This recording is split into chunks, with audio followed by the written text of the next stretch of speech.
Chapter 402. Xiahou Wujiang was actually a little depressed. This World Sword Sect conference was somewhat baffling to him. He had followed his father to see the world and accumulate experience, but he had unexpectedly encountered Chu Xiu, a sworn enemy. He had wanted to scheme against him, but he had not succeeded. Then, the World Sword Sect conference turned into the so-called righteous and demonic wars.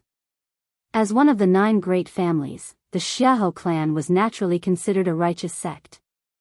At this time, they naturally had to take action. However, Xiahou Wujiang was not in the mood to eliminate demons and defend the righteous path. He just followed behind Xiahou Zhen and occasionally used the Imperial Spirit technique to sneak an attack on those demonic path martial artists whose strength was far inferior to his. He looked listless. From this point, the gap between Nie Donglu and Xiahou Wujiang could be seen, as well as their attitudes towards certain things. Nie Donglu had also suffered at the hands of Chu Xiu, and he had even been defeated by Chu Xiu in front of everyone, losing face and reputation. But now, this righteous and demonic wars were an opportunity for Nie Donglu. Xiahou Wujiang was leeching off listlessly. Nie Donglu was also leeching off. However, he would put on a show and kill some demonic path warriors. He would also take the initiative to rescue some warriors in danger to build up his reputation. In the past, Nie Donglu's strength was not as good as Xiahou Wujiang's, but his ranking on the Longhu list was higher than Xiahou Wujiang's.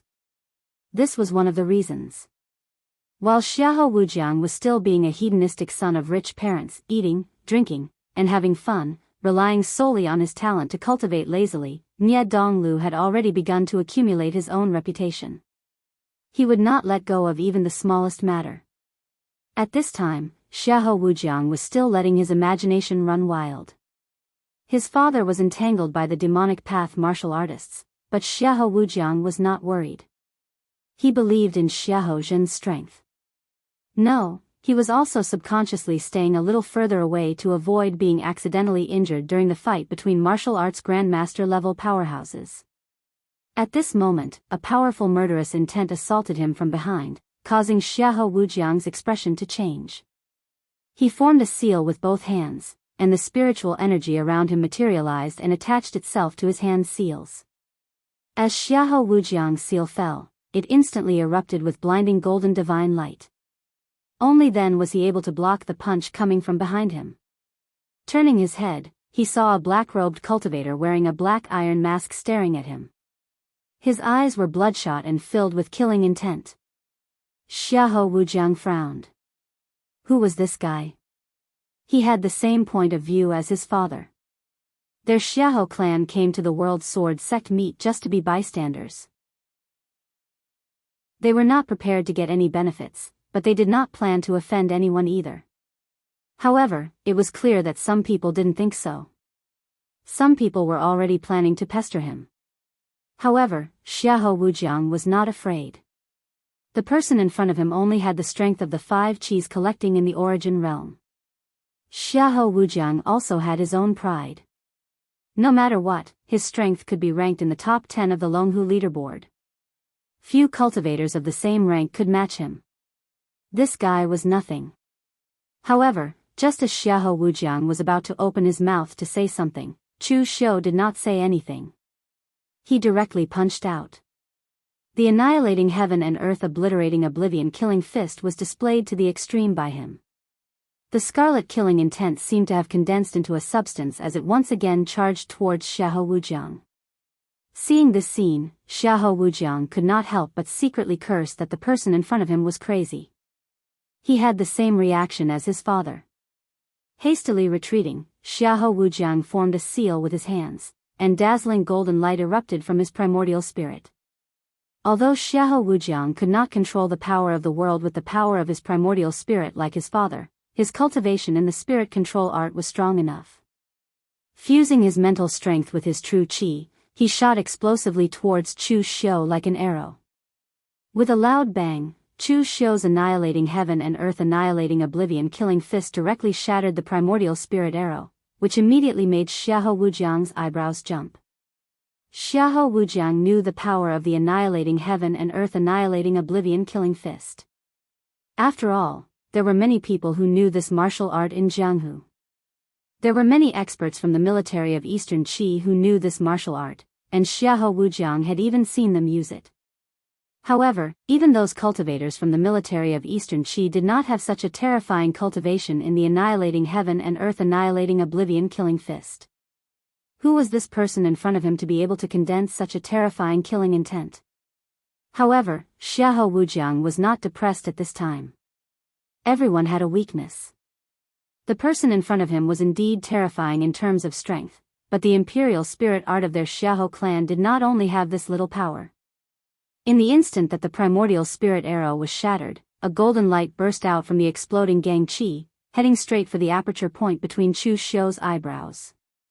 This was a golden light, the purest power of Xiahou Wujiang's primordial spirit.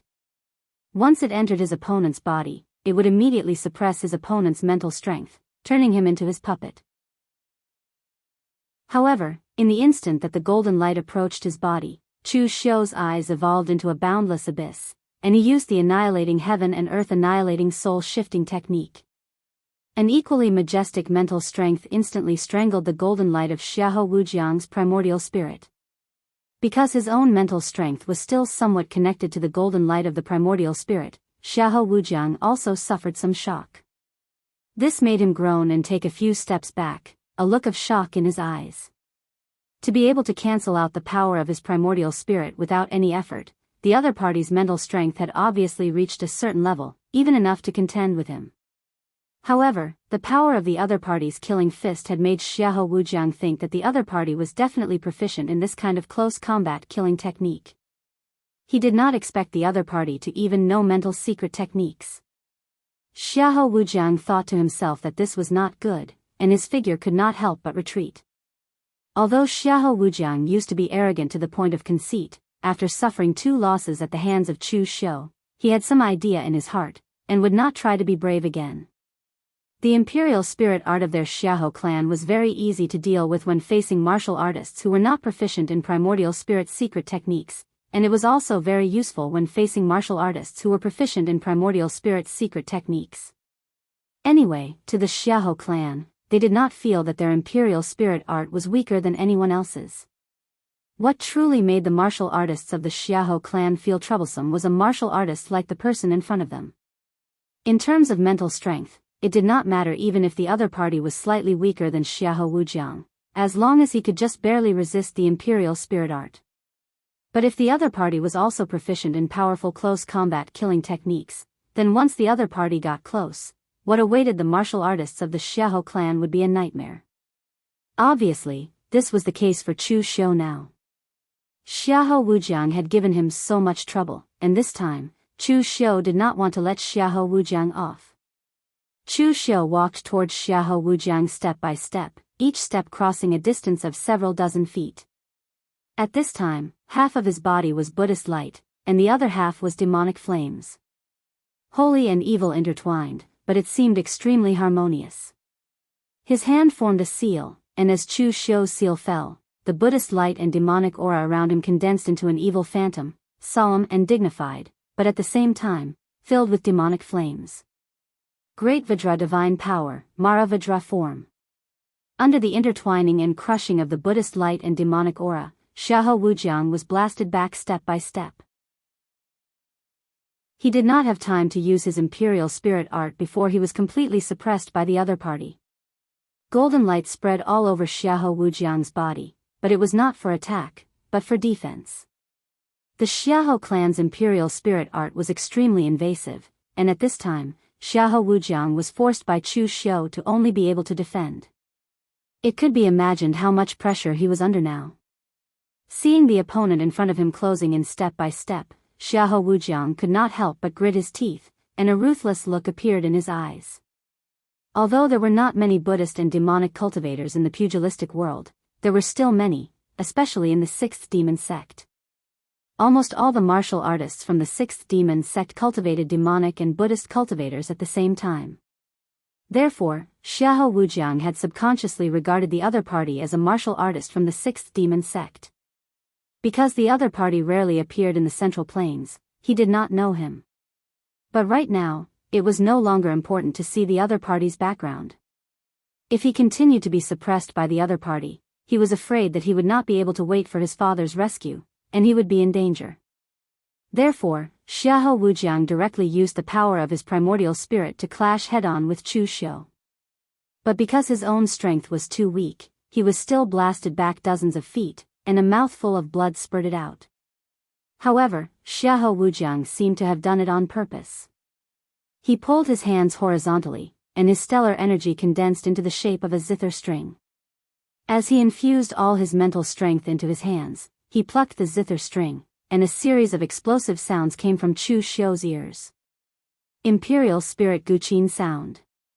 This technique of the Xiahou clan used stellar energy as the zither string, but in fact, it was played with mental strength, and every step was filled with murderous intent.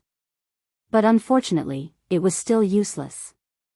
The seals in Chu Xiu's hands changed, and from the Mara Dharma form to the Guardian Vajra, the demon-subduing pestle completely condensed from stellar energy came crashing down, completely smashing the stellar energy zither string formed by Xiahou Wujiang into pieces.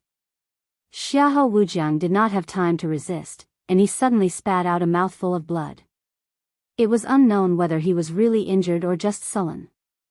At this time, Xiahou saw that Xiahou Wujiang was beaten to the point of vomiting blood, and he simply could not imagine it. As a father, he naturally knew how much strength his son had, so Xiahou was also relieved. As long as he did not encounter the top 10 on the Longhu list, Xiahou Wujiang could win. But now, it was a slap in the face. Xiahou Wujiang seemed to have lost miserably, even in imminent danger, so Xiahou immediately wanted to rescue Xiahou Wujiang, but he was entangled by Situli, who did not give him any chance at all, which made Xiahou even more anxious. He was this generation's patriarch of the Xiahou clan. In the next generation, Xiahou also wanted to support Xiahou Wujiang to this position, so that his bloodline would completely become the main bloodline of the Xiahou clan. Of course, the premise of this was that Xiahou Wujiang could be qualified for this position, and could live long enough to take over this position. But now that Xiahou Wujiang was in imminent danger, Xiahou directly gritted his teeth and did not care about anything else. He had to rescue his son first. After all, he was the hope for the rest of his life. Although he had more than one child, Xiahou Wujiang was the only one with the talent to inherit the position of patriarch. Chapter 403. Xiahou Wujiang was in imminent danger. Xiahou looked coldly at Situli and shouted, "Does your faceless demon sect really want to fight my Xiahou clan to the death?" Situli narrowed his eyes and sneered. "It's not that my faceless demon sect wants to fight you, but your Xiahou clan wants to go against my demon Dao. You don't want your son to die? Fine, it's simple. Take your Xiahou clan's people and leave Floating Jade Mountain, and I'll immediately let go. Do you dare?" Xiahou face was gloomy and he didn't say anything. Of course he didn't dare. It should be known that this was no longer a dispute between the 5 major sword sects and the demon Dao. The conflict between the two sides was on the surface, and it had developed into a war between the righteous and demonic sections. At this time, the forces participating in the war represented the righteous sections. Only a small number of existences like the World Alliance didn't make a move. Their Xiahou clan had already made a move, but they gave up halfway. What was this? Betraying the righteous sects. Their Xiahou clan's reputation would plummet. The Xiahou clan didn't belong to Xiahou alone. Therefore, any decision Xiahou made had to be in line with the Xiahou clan's interests. If Xiahou dared to escape Floating Jade Mountain with his people in order to save his son, it would affect the Xiahou clan's reputation. When Xiahou returned to the Xiahou clan, he could forget about being the Xiahou clan's patriarch. A person who disregarded the Xiahou clan's interests for his own selfish desires wasn't fit to be the Xiahou clan's patriarch. But of course, Xiahou couldn't allow his son to be killed by someone else. At this time, Xiahou suddenly thought of something and shouted at Xiahou Wujiang, "Run! Escape from Floating Jade Mountain." The Xiahou clan couldn't run, but Xiahou Wujiang could. After all, he was only a junior martial artist and couldn't represent the entire Xiahou clan. If he ran before the battle, Xiahou Wujiang would only lose some reputation at most. Anyway, for a junior martial artist like him, there was still a chance to make up for his reputation in the future. Xiahou Wujiang was shocked. Even if Xiahou Zhen hadn't said it, he already wanted to run. The person in front of him had cultivated both strength and mental strength to the extreme, enough to crush Xiahou Wujiang in all aspects. Xiahou Wujiang wasn't an idiot. Going head-on against such an opponent was purely courting death. Hence, Xiahou Wujiang immediately turned around and fled without any hesitation. Seeing Xiahou Wujiang's actions, Chu Xiu sneered. If Xiahou Wujiang could still escape this time, then it would only be if he really had great luck on him. Although Xiahou Wujiang's realm was improving very quickly, in fact, in terms of combat power, Xiahou Wujiang was still not as good as Nie Donglu. His background and foundation were too weak. Xiahou Wujiang had stepped into the Five Qi's origin realm because of external factors, and he hadn't had the time to train his own origin realm yet. Therefore, his current realm was a little shallow. Even if Chu Xiu couldn't use the Sky Demon Dance or the fast and slow 9 words formula in order to hide his identity, he could still easily crush Xiahou Wujiang. The devil qi around Chu Xiu surged and shrouded him. At the same time, Chu Xiu's eyes also glowed with a hint of red. In an instant, he stepped into the selfless killing realm. His speed suddenly rose by a large margin, and he directly attacked Xiahou Wujiang. Berserk demonic qi and killing intent condensed around Chu Xiu's body as he continuously attacked Xiahou Wujiang. Xiahou Wujiang would spit out a mouthful of blood with almost every punch that landed. However, Xiahou Wujiang was really putting his life on the line in order to escape. Gritting his teeth, Xiahou Wujiang pointed a finger at his forehead. In an instant, his qi and blood mixed with golden light shone brightly. The Xiahou clan's method of burning their essence blood was also different from the others. The others only burned their essence blood, but the Xiahou clan's people burned both their essence blood and their essence soul. Although it consumed more of their essence blood, it was also more powerful.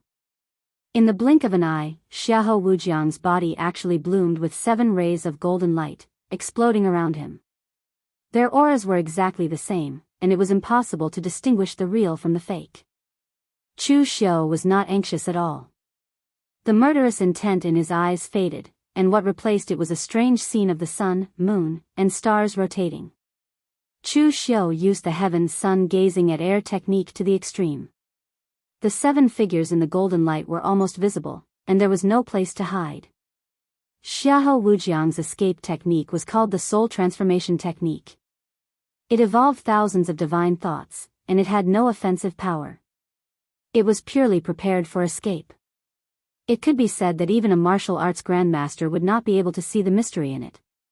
Either your speed and strength were extremely fast, and you could catch up to those golden lights and shatter them one by one to see if they were real or fake, or you could only try your luck. Unfortunately, Xiahou Wujiang had encountered Chu Xiu. The heaven's sun gazing at air technique almost completely countered his Xiahou clan's technique.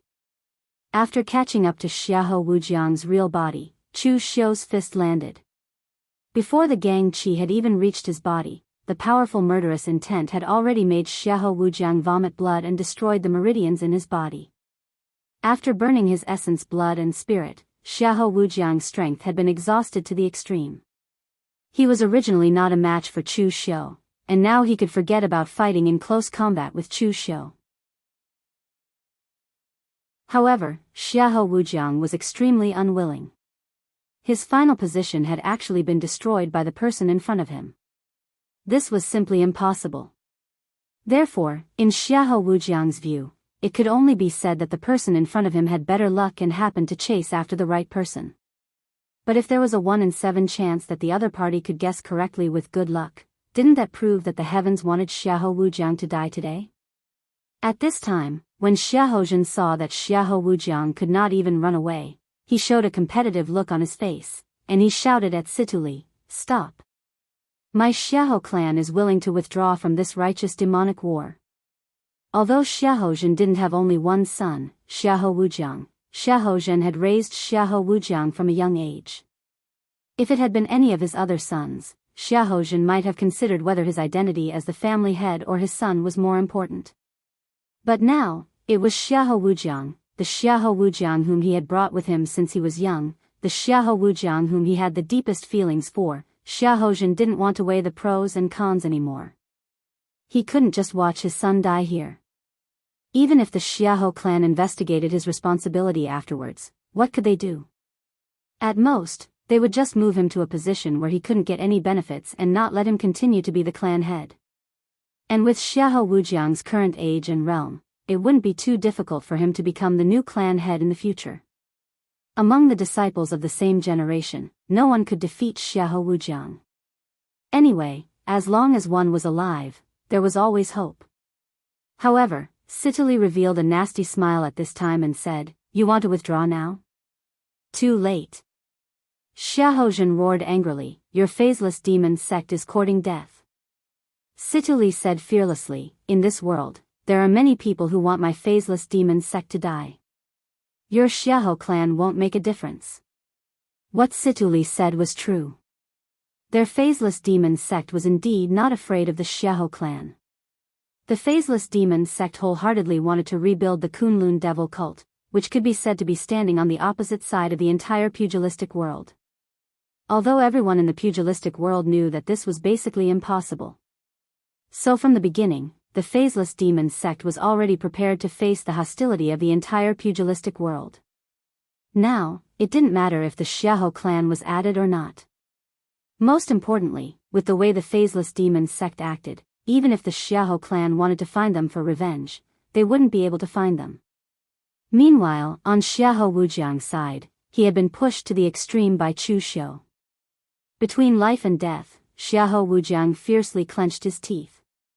His hands formed a complicated seal, and a strange symbol appeared between his eyebrows.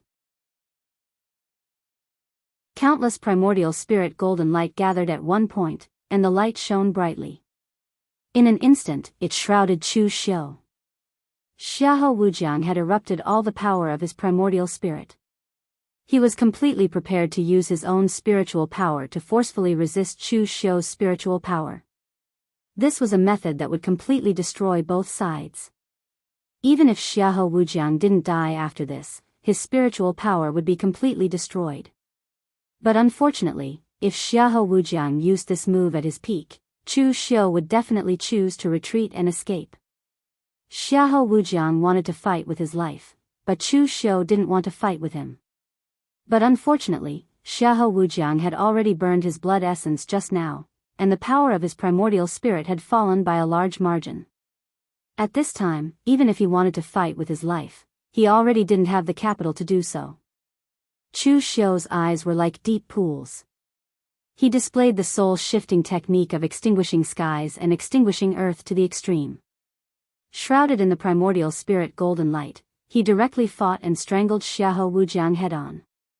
As soon as the spiritual power of both sides came into contact, Xiahou Wujiang let out a muffled groan, and then his eyes revealed a look of shock. He had already recognized Chu Xiu's identity. Spiritual power seemed to be invisible and intangible, but in fact, it had more characteristics than true qi. Of course, this characteristic could only be discerned by martial artists like the Xiahou clan, who specialized in spiritual power. Xiahou Wujiang had once competed with Chu Xiu's spiritual power at the God Weapon Conference, so now that the two sides' spiritual power clashed, he instantly recognized Chu Xiu's identity. This guy dressed as a demonic martial artist turned out to be Chu Xiu. Xiahou Wujiang wanted to shout and expose Chu Xiu's identity. This was a great battle between the righteous and demonic sections. As long as Chu Xiu's identity was exposed, there would be no place for him in the righteous sections. Unfortunately, all his spiritual power was entangled with Chu Xiu. Not to mention shouting, he couldn't even say a word. As the darkness in Chu Xiu's eyes became thicker and thicker, the spiritual power brought by the soul-shifting technique of extinguishing skies and extinguishing earth was completely displayed by Chu Xiu to the extreme. A soundless explosion came, and Xiahou Wujiang suddenly let out a muffled groan. His spiritual power was completely strangled, and his entire body was bleeding from all 7 apertures. In an instant, he lost his breath and fell to the ground, but there was still a trace of unwillingness in his eyes. With just one word, he could have ruined Chu Xiu's reputation.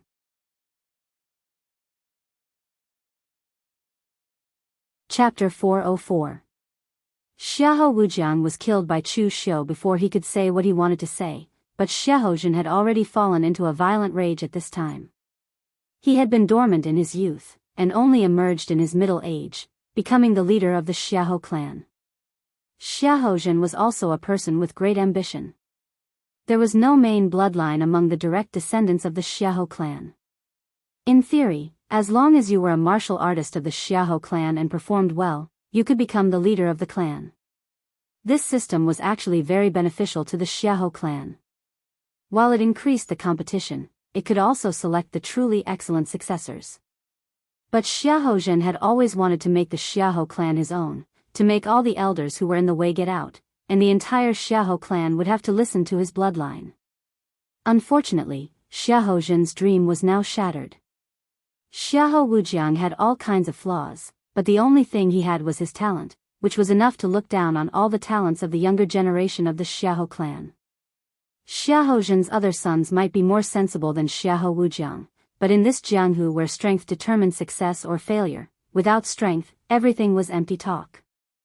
In a rage, Xiahou began to attack Situli madly, wanting to finish him off and kill Chu Xiu.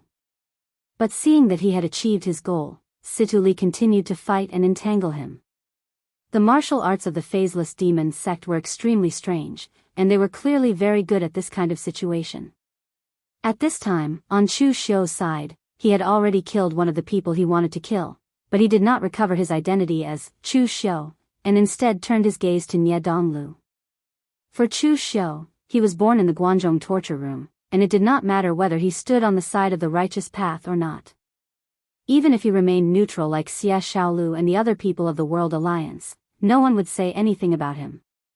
Just now, he had saved the people of Ba Mountain Sword Sect as a righteous person and killed Chou Xiangzi. That was enough. It would not be good to be in the limelight anymore. However, Nie Dongliu's actions disappointed Chu Xiu. Compared to Xiahou Wujiang, Nie Donglu was much more cautious. He followed closely behind the Northern Yen martial Dao masters and did not advance rashly. Instead, Chu Xiu could not find a chance to attack. Mr. Lu walked to Chu Xiu's side and said in a low voice, "This Nie Donglu is a character, just like his father, Nie Renlong, not to be trifled with. The Xiahou Wujiang you killed was at best an arrogant playboy who relied on his talent and identity. Without the background of the Xiahou clan, his achievements were limited. Nie Donglu, on the other hand, is not simple. Although he is now the young master of the Loyalty Village, he can still thrive in the Jianghu even without that identity." Chu Xiu nodded. He had enmity with Nie Donglu for so long, of course he knew what kind of person Nie Donglu was. That was why he wanted to find a chance to get rid of him. But now, it seemed that he would not have this chance. But at this time, Mr. Lu poked Chu Xiu and said, "You can't get rid of this enemy. Why don't you get someone else to do it? In any case, you have many chances to act here. No one will suspect you in the chaos." Chu Xiu was stunned. "You mean the people of Ba Mountain Sword Sect?" Mr. Lu smiled disdainfully. "Do you think the trash of Ba Mountain Sword Sect counts as your enemy?" "I am talking about that one." Chu Xiu thought about it and agreed. Looking at Teachertson's appearance, he knew what the Ba Mountain Sword Sect was like. This kind of person did not even qualify to be his enemy. Following the direction of Mr. Lu's finger, Mr. Lu was actually referring to an old monk who was exceptionally brave despite his old age. He had killed several demonic Dao cultivators in succession. Chu Xiu frowned and said, "Who is this old monk?" Mr. Lu laughed strangely. "You killed his disciple, but now you don't even recognize his master? He is the master of monk Ming Chen, who died at your hands last time, Elder Huizhen of the Vajra Institute. This person doesn't have much of a reputation in the pugilistic world. In fact, he's a nobody in the entire Temple of Great Light. However, this guy is very experienced. Even the current Vajrayard's first seat, Su Yan, was taken care of by him in the past. Chu Xiu nodded. He looked at Hui Zhen with a hint of murderous intent.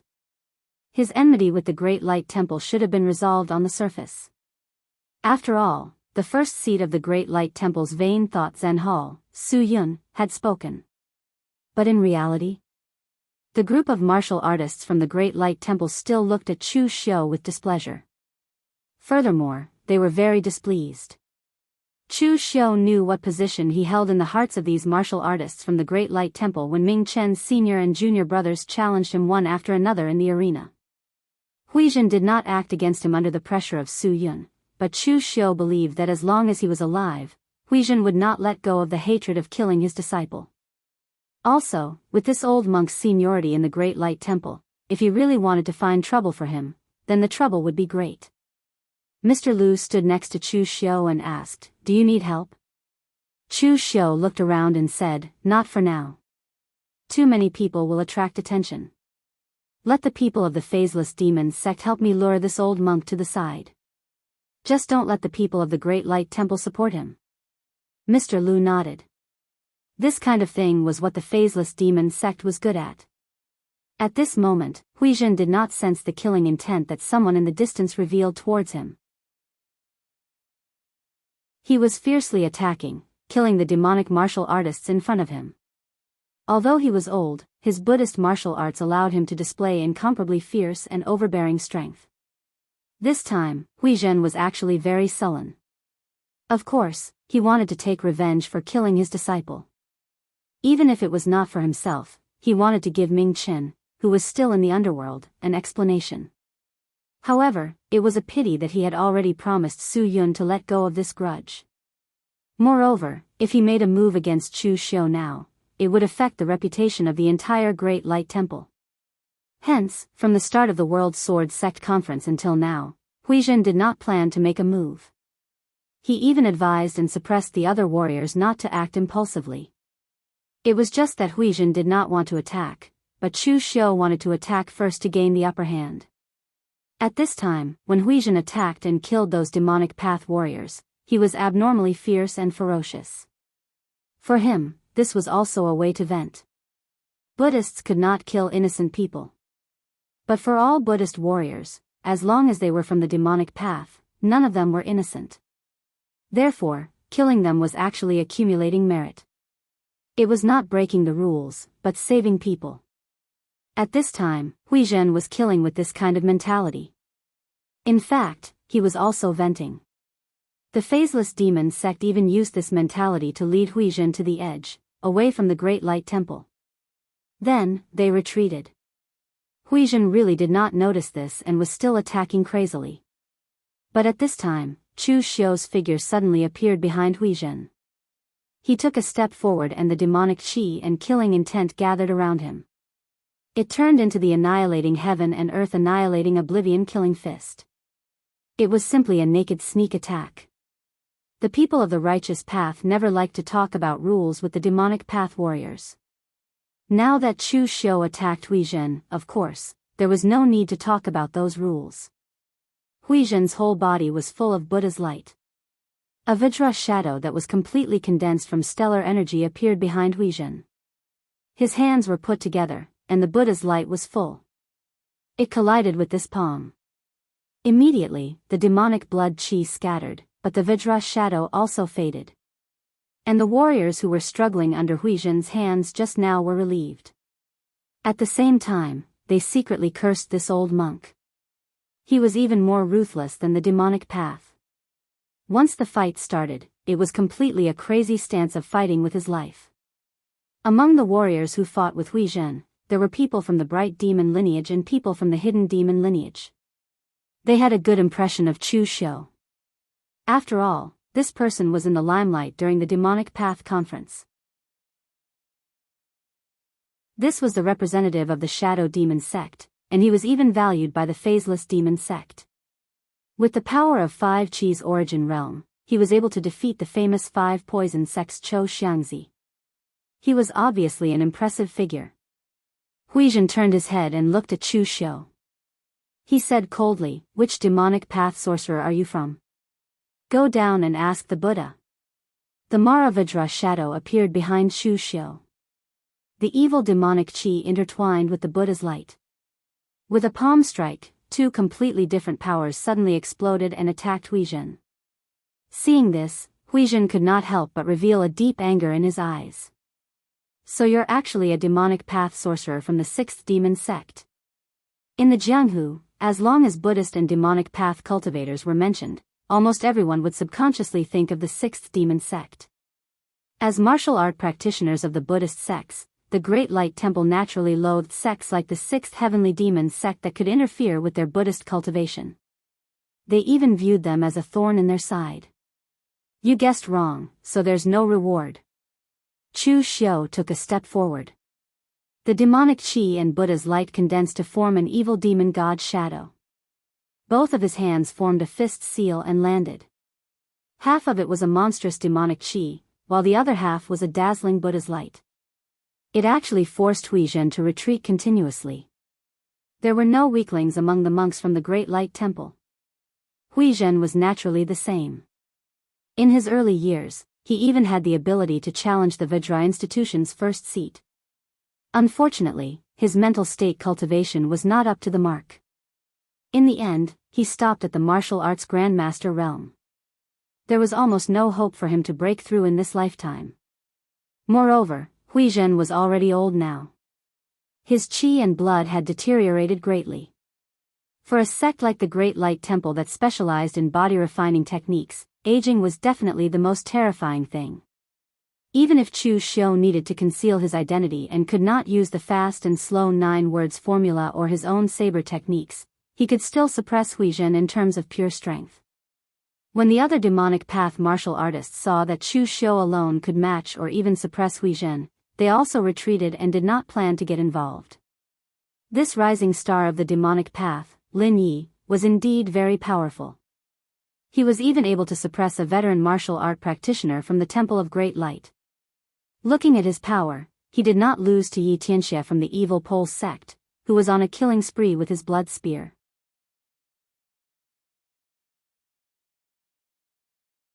Chapter 405. Among the younger generation of the diabolism, the one who performed the best was the holy maiden of the moon-worshipping cult. Of course, no one knew how old she was, but the moon-worshipping cult announced that the holy maiden of this generation had yet to mature, so she was probably still young. Besides the holy maiden of the moon-worshipping cult, Yi Xianxia's performance was the most dazzling. His own strength was unparalleled, and with the blood dragon spear in his hand, he was invincible. Almost all the warriors at the 5 Chi's origin realm could not withstand 3 strikes from his spear. After defeating his opponent, Yi Xianxia subconsciously looked over at Chu Xiu. After all, he had fought with Chu Xiu during the diabolism meeting. However, that was just a test, and not the true strength of both parties. Hence, Yi Xianxia also wanted to see how strong this Lin Yi was. However, when he saw the intense battle between Chu Xiu and Huizhen in the distance, Yi Xianxia raised his dashing eyebrows. Where did this Lin Yi come from? He was actually able to fight head-on with a monk from the Great Light Temple to this extent.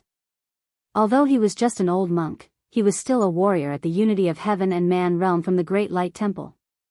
This made Yi Xianxia feel a little pressured. He was an elite secretly cultivated by the Omniscience sect. It could be said that the entire Omniscience sect had devoted all its resources to him, just so that he could rise. In fact, Yi Xianxia himself thought so too. In his opinion, the younger generation of the diabolism should respect him. His goal was to become an existence like Fang Qi Shao and Zhang Qingzhen. Unfortunately, he had suffered some setbacks the first time he stepped out of the Omniscience sect. First, there was Lin Yi, whose strength was unfathomable, in the diabolism. Then, there was the holy maiden of the moon-worshipping cult whose strength was also unfathomable. On the side of the righteous path, although Zhang Qingzhen and Zhong Xian did not come, Fang Qi Shao, who was ranked 3rd, had terrifying strength. At least, before Yi Xianxia stepped into the unity of heaven and man realm, he would not have the courage to attack Fang Qi Shao. Shaking his head, Yi Xianxia cast these useless emotions aside. He, Xianxia, was a unique existence in Jianghu for practicing the skills of a ferocious beast as a human. He believed that his future would definitely not be limited to this. He might not be able to defeat 7th young Master Feng and the others now, but in the future, these people would definitely be trampled under his feet. At this time, Chu Xiu did not know what Xianxia was thinking. He was fighting fiercely with Huizhen. Although the old monk was old, he still retained a very strong combat power. The punch from his skinny arm still had the power to shake mountains.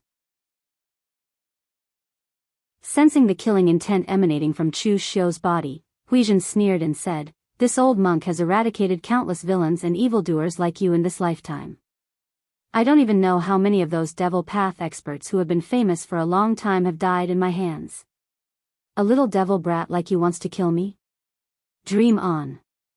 As soon as he finished speaking, the Buddha aura around Huizhen's body erupted, and a four-armed, two-faced Vajra shadow faintly condensed behind him. Among the Vajra shadow, the first side was a Vajra with angry eyes, fierce and brutal.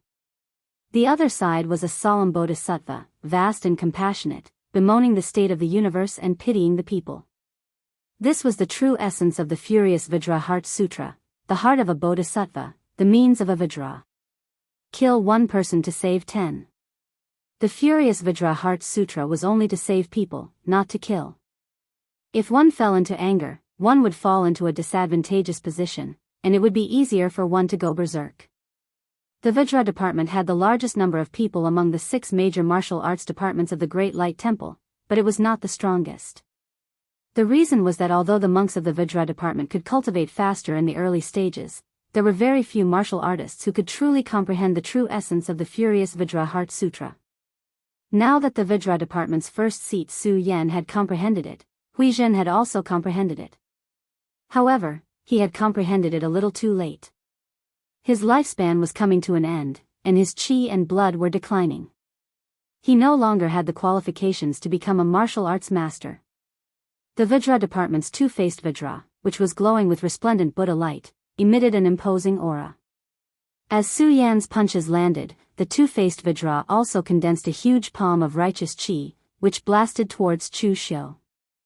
Huizhen's sudden outburst of power was shocking. Chu Xiu's figure retreated quickly, and his hands formed a seal. A blurry Buddha shadow appeared behind him, and its appearance could not be seen clearly.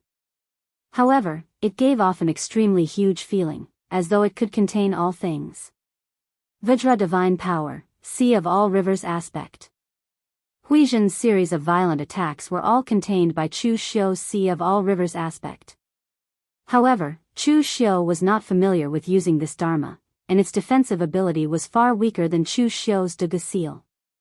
It only lasted for a short while before it was completely defeated by Huizhen. However, this was enough. At this moment, Chu Xiu had already condensed his devil qi to the extreme, and the killing intent of the selfless killing fist fused with the monstrous devil qi. As Chu Xiu's punch landed, a realistic yet illusory devil god's roar rang out around him. When this punch landed, the devil qi and evil qi suddenly erupted, and the Buddha light was torn apart. The two-faced Vajra department behind Huizhen immediately collapsed. Moreover, this was not the end. An angry Wisdom King's shadow appeared behind Chu Xiu, and a righteous qi palm print landed, directly blasting Huizhen away, causing him to spit out a mouthful of blood. Hell-suppressing Wisdom King form. Huizhen's eyes revealed a look of horror. This is my Buddhist cultivation technique. Who exactly are you? In fact, when Chu Xiu had just made his move, Huizhen had already sensed a trace of Buddhist cultivation technique from the person in front of him. Although the great Vajra divine power mainly cultivated one's own strength, Huizhen could still sense some traces of Buddhist cultivation technique. However, later on, Chu Xiu had used the Mara Vajra form, which also made Huizhen subconsciously think that Chu Xiu was a member of the 6th demon sect. It was not until now that Chu Xiu had used the hell-suppressing Wisdom King form that Huizhen was sure that this Chu Xiu had definitely cultivated Buddhist cultivation technique. Chu Xiu's figure was like the wind, devil qi surging, and his killing intent exploding. As he attacked wildly, he said, "I've said it before, go down and ask your Buddha." However, there doesn't seem to be any Buddha down there. It's the same if you ask Ksitigarbha Bodhisattva. They are all from your Buddhist lineage. I believe he will be very happy to answer your questions. Huizhen was forced to retreat step by Chu Xiu's attacks. His internal organs were shaken, and while resisting, blood could not help but flow out of his mouth. Chu Xiu's actions could be considered bullying the elderly, constantly depleting the other party's strength and vitality. For a martial artist like Huizhen who was at the end of his lifespan, he was bound to become weaker the more he fought. However, Chu Xiu did not feel guilty. Chu Xiu had never taken the so-called dignity of the martial Dao seriously. To him, the martial Dao was just a method to kill his enemies. If he won, he would stand; if he died, he would lie down. As long as he could get rid of the enemy in front of him, Chu Xiu had always been unscrupulous. This old monk Huizhen had a grudge with him for killing his disciple. It could be said that they could not live under the same sky. Although Chu Xiu was using Guanxiyu to temporarily suppress this matter, as long as this old monk Huizhen was still alive, he was like a time bomb that could suddenly explode at any time. After being continuously suppressed by Chu Xiu, Huizhen's eyes also revealed a hint of determination. People were afraid of death, but Huizhen was not. In theory, a martial artist at the unity of heaven and man realm could live for 200 years, but in reality, there were not many who could live to 200 years old. Huizhen had already lived for more than 180 years, which was almost enough. Back when he was at the Great Light Temple, he had already felt that his lifespan was about to be exhausted. He had long been prepared to wait for death. However, Huizhen's only pity was that his disciple, Ming Chen, had clearly improved his talent and strength, but in the end, he had died a violent death. Huizhen could not avenge Ming Chen, but he believed that the others in the Vajra Institute would not forget. Now, this battlefield of the righteous and demonic Dao war on floating Jade Mountain was not a bad choice as his final resting place. Huizhen had joined the Great Light Temple since he was young. He had spent his entire life exterminating demons and protecting the Dao, killing countless evil demons and murderers. Now that he could drag a demonic Dao expert to the grave with him, he died a worthy death.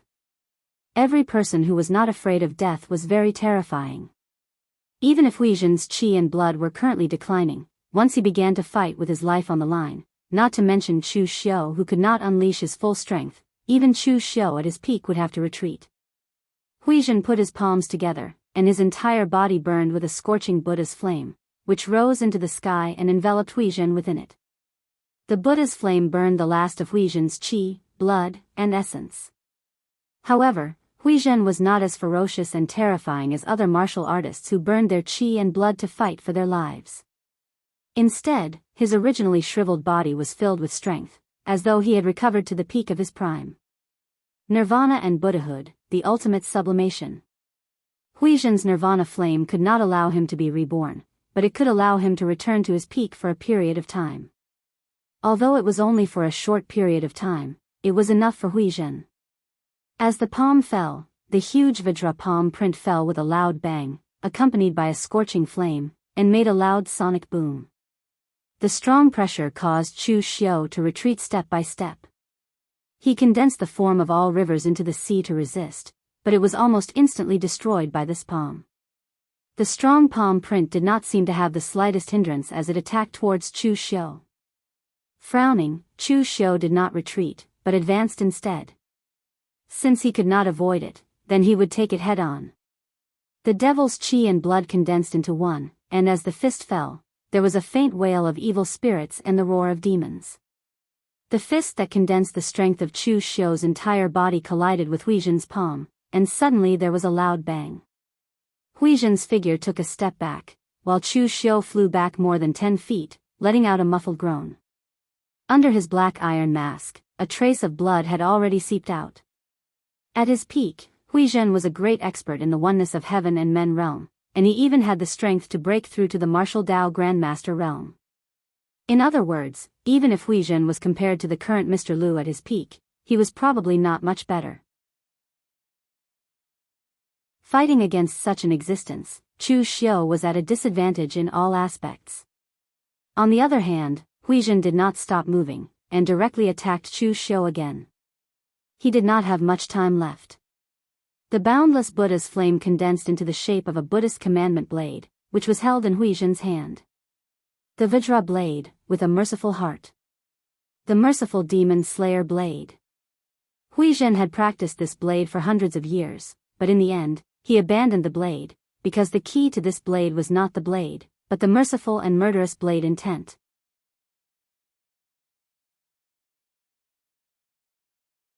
Chapter 406. Hui Zhen's merciful demon slayer saber had been cultivated for hundreds of years. This saber technique was not very famous in the Great Light Temple. It was evolved from the Great Light Temple's merciful saber, and it was considered a mid-level martial arts technique. However, any martial arts technique that had been cultivated for hundreds of years was extremely terrifying. Hui Zhen's merciful demon slayer saber was such a technique. The saber fell. Although this saber carried a majestic and powerful force, the core of it was merciful to stop killing. To stop killing by killing, to save the world. The moment Chu Xiu was targeted by the merciful demon slayer's saber, his figure began to retreat. Hui Zhen, the old monk, wanted to fight to the death with him, but Chu Xiu did not want to fight to the death with Hui Zhen. He was here to resolve trouble, not to cause trouble. Based on Hui Zhen's current state, even if Chu Xiu were to immediately escape, Hui Zhen, who had already ignited his blood essence, would not be able to return to the Temple of Great Light alive. However, it was obvious that Hui Zhen did not think so. He had made up his mind to kill. Perhaps from Hui Zhen's point of view, it was already fortunate that he could fight to the death with these demonic slayers on the battlefield and not on a bed. If he could drag this demonic slayer down with him, it would be a great blessing. All the demonic qi and evil qi around Chu Xiu gathered into one and exploded. However, they were all extinguished by the saber. The power of this saber was somewhat beyond Chu Xiu's imagination. This old monk's desperate attack was truly terrifying. Did he have to return to his original identity? Chu Xiu squinted his eyes and suddenly took a step forward. He performed the heaven's sun gazing at air. In Chu Xiu's eyes, Hui Zhen's saber was like a dense silk thread that attacked him from all directions. Chu Xiu had already performed the heaven's sun gazing at air to the extreme. Countless possible trajectories in the future were deduced by Chu Xiu, but 99% of the results were that he would not be able to block it. Even if he could block the rest, the price he had to pay would not be low. There was no perfect technique in this world. However, with Chu Xiu's current strength, he could not find a loophole in Hui Zhen's technique. Or rather, even if he found a loophole, he could not take advantage of it. The heaven's sun gazing at air was only an auxiliary technique. It could tell you the future, but the one who truly changed the future was yourself. The heaven's sun gazing at air was only an auxiliary type technique. At this moment, Chu Xiu suddenly thought of something. He abruptly raised his head and used his original tone to speak into Hui Zhen's ear. As a master, you're much stronger than your disciple. Back then, when I killed your disciple, I didn't use much strength, but now you're able to force me to this extent. It's not easy at all. Hui Zhen's heart suddenly trembled when she heard this voice. Her gaze towards Chu Xiu was filled with shock. Although Hui Zhen had not made a move in the arena earlier, he had heard Chu Xiu's voice. Thus, he had almost instantly figured out who the person in front of him was. In an instant, countless thoughts flashed through Hui Zhen's mind. Some were happy, while some were angry. He was happy that he could really kill Chu Xiu this time and avenge his disciple. He was angry that Chu Xiu was so bold. He turned out to be a member of the Diabolism. The righteous and Diabolism were irreconcilable. If he had known that Chu Xiu was a member of the Diabolism, he would not have been unable to avenge his disciple for such a long time. The Guanzhong torture room's torturer, Chu Xiu, killing Ming Chen, and the Diabolism's murderer, Chu Xiu, killing Ming Chen were two different things. If he had known Chu Xiu's identity, even if Su Yun personally came to plead for him, Chu Xiu would definitely die. However, Hui Zhen did not realize that he had thought so many things in the moment of the battle. This also caused a slight change in the momentum of the knife in his hand. It was a very subtle pause and change. If it had been before, Chu Xiu would never have noticed such a subtle change. However, when Chu Xiu used the heaven sun gazing at air skill to fight with Fang Qishao's karma swordsmanship, his own cultivation of the heaven sun gazing at air skill could be said to have made great progress.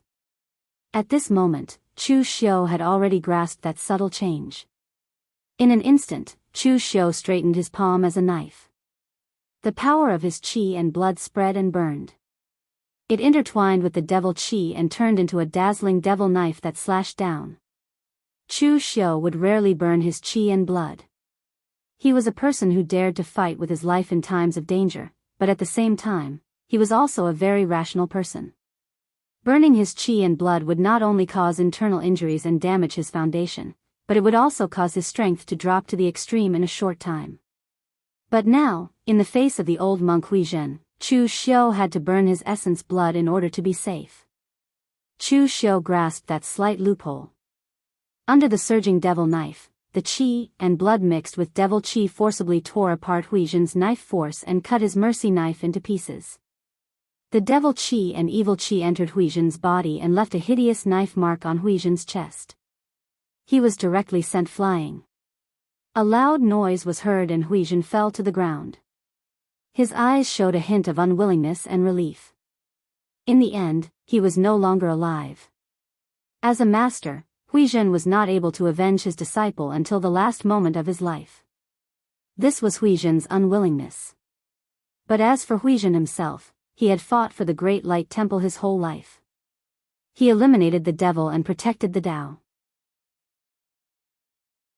At this time, dying on the battlefield of the righteous and demonic path was considered a perfect achievement. In this life, he would no longer have to worry about all kinds of Jianghu killings. It could be considered a release. At this time, Huizhen's death also attracted the attention of many people present. The disciples of the Great Light Temple were all fiercely fighting with the demonic path ancient martial art practitioners present. Apart from the people from the 5 major sword sects, they were the ones who fought the most vigorously. Those who did not know would have thought that this righteous and demonic path great battle was started by them. When Huizhen died, neither Su Yan nor Su Du noticed. At this time, they were all fiercely fighting with the demonic path grandmaster in front of them. It was really a battle of life and death. They were not like Xiahou before his son died, who held back and went easy on him. Therefore, they did not pay attention to what was happening in front of them. But as the other ancient martial art practitioners from the Great Light Temple shouted, they realized that Huizhen had actually died here. A hint of anger appeared in Su Yan's eyes. Although Huizhen was 1 generation younger than him, he had taken good care of him when he was young. He had brought Huizhen here to let him relax and forget about Mingxin's death. He did not expect Huizhen to die on floating Jade Mountain just like that. This made Su Yan feel that Huizhen's death was caused by him. Therefore, Su Yan even wanted to immediately kill Chu Xiu. However, his opponent was a martial Dao grandmaster from the 6th demon sect. The strength of the 6th demon sect's ancient martial art practitioners might be a little weaker in a head-on fight, but when combined with their strange methods, they were very troublesome to deal with, leaving people helpless. Just by looking at the battle between Shen Baochen and the sect leader of the 6th demon sect, Yi Bushuan, anyone with a discerning eye could see that Shen Baochen's strength was actually far superior to Yi Bushuan's. In the end, he was entangled by Yi Bushuan for such a long time. One could imagine how difficult it was to deal with the 6th demon sect in this aspect. Su Yan was about to break free, but he was instantly stopped by the martial Dao grandmaster from the 6th demon sect. This made him furious, but there was nothing he could do. On the other side, after killing Huizhen, Chu Xiu also suffered some damage to his vitality. At the same time, he also felt a powerful pressure and killing intent landing on him. It did not feel good to be targeted by a martial Dao grandmaster powerhouse. Chu Xiu also had a premonition that he should keep a low profile. Therefore, Chu Xiu directly turned around and fled. He informed Mr. Liu and asked the people from the phaseless demon sect to cover him while he fled to the edge, changed his clothes, and took off his mask. He became the Chu Xiu from the Guanzhong torture room again, except that his face was slightly paler than before. After changing back to his original identity, Chu Xiu did not continue to attack. Instead, he moved closer to the people from the World Alliance. The entire floating Jade Mountain was in a state of chaos. Only the people from the World Alliance and a few other sects, as well as famous rogue cultivators, wanted to maintain a neutral stance, so they did not attack. The righteous and demon sects did not make things difficult for them either. The people from the 5 great sword sects wanted to drag people down with them. It was enough that there were so many righteous sects participating, so they did not care about their numbers. The people from the demon sect were not idiots. They really did not want to provoke anyone. This time, the martial artists from the demon sect were only here for the demonic creation flag. Since the people from the World Alliance were not going to attack, they had nothing better to do than to provoke them. Therefore, in the entire floating Jade Mountain, there was only this small area that was peaceful. At this moment, seeing Chu Xiu come over with a pale face, as if he had overexerted himself, Xia Xiaolu was surprised. He was about to open his mouth to ask something, but he swallowed the words that were just about to leave his mouth. Xia Xiaolu was a man of few words, but he was also a discerning person. He knew what to ask and what not to ask. The battle between the righteous and demon sects was a complete mess. Who knew who Chu Xiu had gone to kill? Naturally, since Chu Xiu had not called for him, he would not say anything. Therefore, the question he was about to ask turned into a casual chat. Brother Chu, both the righteous and demon sects have sent out so many experts. Who do you think will win in the end? Chu Xiu narrowed his eyes. There is no winner. Both sides are losers. Xia Xiaolu was stunned. He did not understand why Chu Xiu would say that. Either they won, or they lost, or they tied. In the end, Chu Xiu said that both sides lost. What did that mean? However, before Xia Xiaolu could ask any questions, Chu Xiu said, "Just wait and see. It is almost over. When the time comes, the results will naturally be clear." The result of this righteous and demon sects war was not something Chu Xiu said. It was bound to happen. Chu Xiu's arrival caused some changes to the righteous and demon sects war. Perhaps those who should have died did not die, but those who should have lived died. Those who should have come did not, but many who should not have come did. However, Chu Xiu's butterfly effect was limited. He could only influence a small number of people. For example, Dongwang Tai, an existence at the true fire soul refinement realm, Chu Xiu definitely could not influence him. The true power ratio between the righteous and demon sects had not changed, so the final result should not have changed.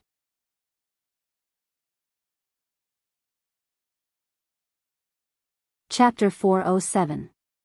Not long after Chu Xiu finished speaking to Xia Xiaolu, the situation on the battlefield changed, and this change started from Dongwang Tai's side. In reality, Dongwang Tai rarely fought in the Jianghu. The last time he fought was when he fought against the Great Light Temple over 20 years ago, so his ranking on the Longhu leaderboard had already been erased by Wind's sweeping tower. Many people in the Jianghu knew that this generation's Dongwang Tai was very strong, but no one knew exactly how strong he was.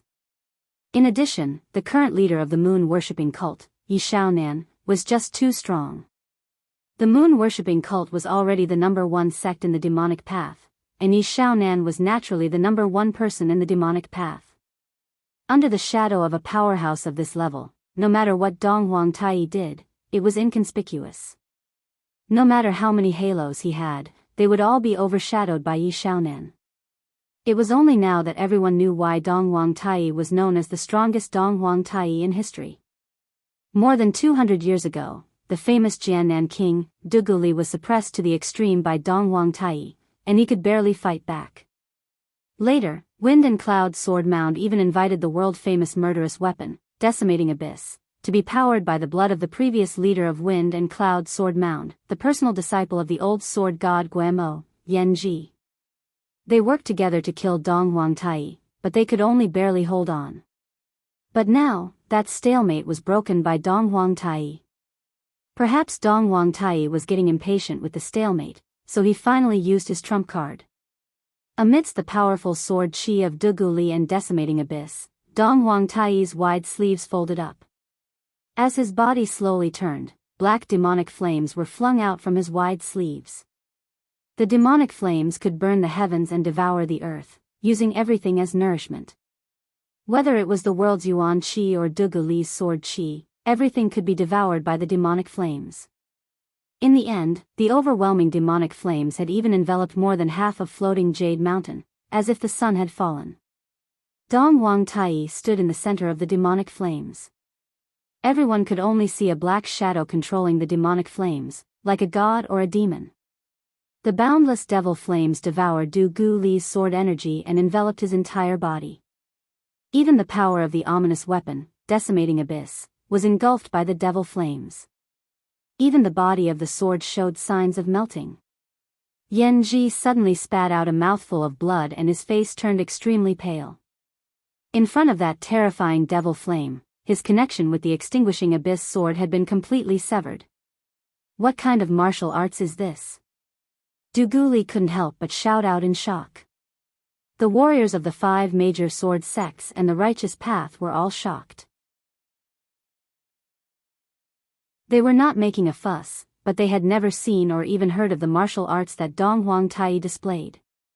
Dong Huang Tai stood in the center of the boundless devil flames and said indifferently, "Cult Master's heaven-mending heart sutra is world-shaking and makes ghosts and gods weep.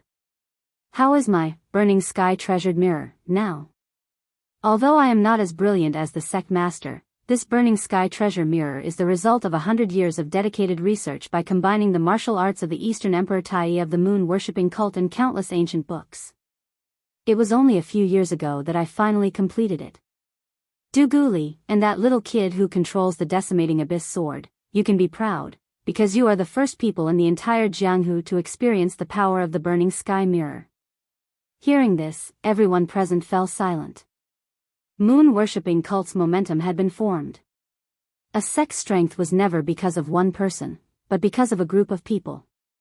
In the past, Dugu Weiwo was invincible in the world. But after Dugu Weiwo was gone, the Kunlun demon sect was able to single-handedly fight against the entire pugilistic world. Now the world knew that cult master Yi Xiaonan was incomparably powerful, and even defeated countless great light temple masters in a battle 20 years ago. Now he was ranked on the legendary list, and could be said to be a top powerhouse in the Jianghu. But moon-worshipping cult's strength was also due to the contributions of other people. Yi Xiaonan's heaven-mending heart sutra was not passed down from ancient times, but was continuously researched and supplemented by successive cult masters. Finally, in Yi Xiaonan's generation, it was finally perfected and successfully cultivated. It had the shocking power to destroy the world, mend the heavens, and reverse the universe. And now, Dong Huang Tai's burning sky mirror was clearly the same. It was created by him based on the techniques and ancient books of Dong Huang Tai. It was incomparably powerful, and now it seemed to have the power to burn the heavens and devour the earth. Creating a cultivation method was very simple. Let alone a martial Dao Grand Master, even an ordinary martial artist could occasionally have a flash of inspiration and create some moves. However, the difference was whether the cultivation method you created was strong enough and whether it was qualified to be passed down. Predecessors were not necessarily stronger than modern people, and ancient techniques were not necessarily stronger than the techniques created and researched by modern martial artists. It was just that the techniques that could be passed down from ancient times were all fine products. But whether it was ancient times or now, a martial artist who could create a powerful technique must be a martial arts master with amazing talent. Yi Xiaonan was such an existence, and so was Dong Huang Tai. Dong Huang Tai and the other 9 god Magispriests were named after the 9 gods in the legends of the Chu land. Legend had it that Dong Huang Tai was the sun god, the emperor who controlled the power of the sun, and so on. So the burning sky mirror that Dong Huang Tai had created could be said to be specially created for god Magispriests of Dong Huang Tai's lineage. Even if Dong Huang Tai died, the next generation of Dong Huang Tai could still cultivate the burning sky mirror. It could be said that Dong Huang Tai alone had raised the strength of all the Dong Huang Tai of moon-worshipping cult by a large margin. For the current righteous sects, they did not know whether the devil path had risen or not, but the strength of moon-worshipping cult had far exceeded their imagination. And just as everyone was still in shock, Dong Huangtai's figure rose into the air, and the burning sky demon flame around him condensed into a point and exploded with a loud bang. Du Guli could not hold on any longer. His sword momentum collapsed, and his figure was sent flying by Dong Huangtai. He spat out a mouthful of blood, and his face was pale. His burning sky sword technique was also incomparably powerful, but it was also a flame. Now, the burning sky sword technique was suppressed to the extreme by Dong Huangtai's burning sky mirror. Perhaps there was a reason for this, but the most fundamental reason was still the person. They were both refined by true fire, but he, Du Guli, was not as good as Dong Huangtai. And at this time, because the extinguishing abyss sword was no longer under Yan Ji's control, it was still flying around randomly. Dong Huangtai coldly snorted, and the burning sky demon flame completely enveloped the extinguishing abyss sword. In an instant, a powerful heat descended, and actually completely melted the extinguishing abyss sword. With a wave of one hand, the extinguishing abyss sword that had already turned into a ball of molten iron was remolded. A long blade covered in black flames was born from the demonic flames, and Dong Huangtai grabbed it in his hand. In an instant, a ferocious aura erupted. This extinguishing abyss sword, which even swordsmiths could not refine in the past, was now completely melted in the hands of Dong Huangtai's burning sky demon flame, and was even remolded. Dong Huangtai said indifferently, "This extinguishing abyss sword is not bad. Your storm sword tomb has been keeping it for so many years, but you still haven't figured it out. Now, it's time for a new owner. From now on, there will no longer be a extinguishing abyss sword in the martial world, only a burning sky blade." On the side of the righteous sects, their faces were ashen, especially those from the 5 great sword sects. This time, they were defeated, completely defeated. Du Guli had been severely injured, and Storm Sword Tomb had also lost their extinguishing abyss sword. They had lost miserably. However, at this moment, Shen Baochen, who had been fighting with Yi Bushuan of the 6th demon sect, suddenly exploded. Shen Baochen was already very impatient with Yi Bushuan. Coupled with the fact that Du Guli had actually been defeated, he had no choice but to use his trump card. Shen Baochen's sword and bamboo flute hung on his body all year round. Everyone thought that the bamboo flute was just something that Shen Baochen usually played with, but now, Shen Baochen held the bamboo flute in his hand and began to play it. The moment the sound rang out, Yi Bushuan's expression suddenly changed. This was because what Shen Baochen was playing was not the pleasant sound of the flute, but a murderous sword dance. The sound of the flute transformed into countless hazy shadows. These shadows circled between the heavens and the earth, using their thoughts to draw upon the power of the heavens and earth to transform into dancing swords. Thousands of swords merged into one, the life sword dance. Under the life sword dance, Yi Bushuan's 6 heavens of the desire realm was completely shattered. The life sword dance encompassed and destroyed everything. Yi Bushuan's techniques could not defend against it at all. In the sword dance, Yi Bushuan retreated step by step. The worlds in front of him evolved and collapsed, but he was still killed until he vomited blood and retreated. His strength was originally not as good as Shen Baochen's. Just now, they had only been in a stalemate. However, now that Shen Baochen had suddenly displayed his might, he could no longer hold on. The burning sky demon flame descended. The pitch-black demon flame collided with the life sword dance. The demon flame burned the sky and finally blocked the killing power of the sword dance. However, the burning sky demon flame that could melt everything could not melt Shen Baochen's life sword dance. Dong Huangtai narrowed his eyes and looked at Shen Baochen. This is formed from the mental imprints and sword will left behind by the past cultivators of the Forgotten Sword Hut? The life sword dance. It is just an external object. They are already dead, but in the end, they still have to fight to the death for unfilial descendants like you. You righteous sects are even crueler than the demonic path.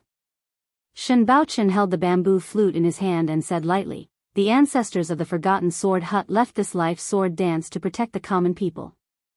They have the common people in their hearts, which is why they are so obsessed. To let it be covered in dust in the ancestral hall is a great disrespect to the ancestors. Dong Wangtai raised his eyebrows. Just now, he had only casually mocked him. However, he also knew that this was a trump card left behind by the ancestors of the Forgotten Sword Hut. In the entire Forgotten Sword Hut, other than Shen Baochen, probably no one else could use this thing. To activate the mental imprints and sword will left behind by all the past cultivators of the Forgotten Sword Hut, one must have a powerful cultivation in the way of the sword and a clear sword heart that combined all the swordsmanship. Otherwise, once one of the swordsmanship clashed with you, not only would it hurt you, but it would also destroy the trump card left behind by the ancestors of the Forgotten Sword Hut.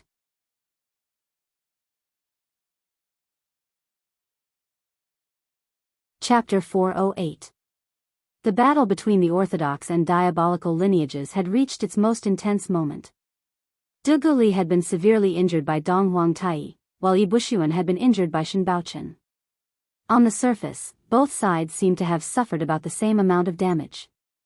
The martial Dao grandmasters on both sides were already injured.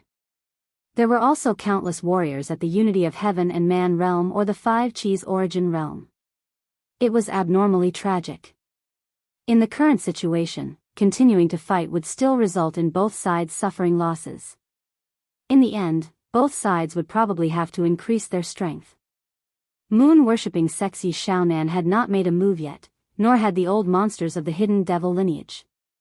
Similarly, on the side of the five major sword sects, Windcloud Sword Tomb, and the other sects had not used their full strength.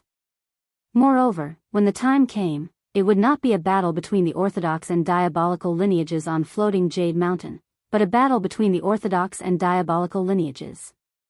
Both the diabolical lineages and the orthodox lineages did not want to repeat this pugilistic world catastrophe. Therefore, both sides had agreed to temporarily hold back. Dong Wangtai stood with his hands behind his back and said in a low voice, "If you've had enough, then hand over the demonic creation flag. If you haven't had enough, then fine. The diabolical lineage will still accompany you to the end." Shen Baochen was silent for a moment. Just as everyone thought he would say something, Shen Baochen swung his hand and threw the demonic creation flag to Dong Wangtai. "You've already gotten what you want. Leave floating Jade Mountain, or the five major sword sects will accompany you to the end." Everyone present was puzzled. Shen Baochen had been too straightforward.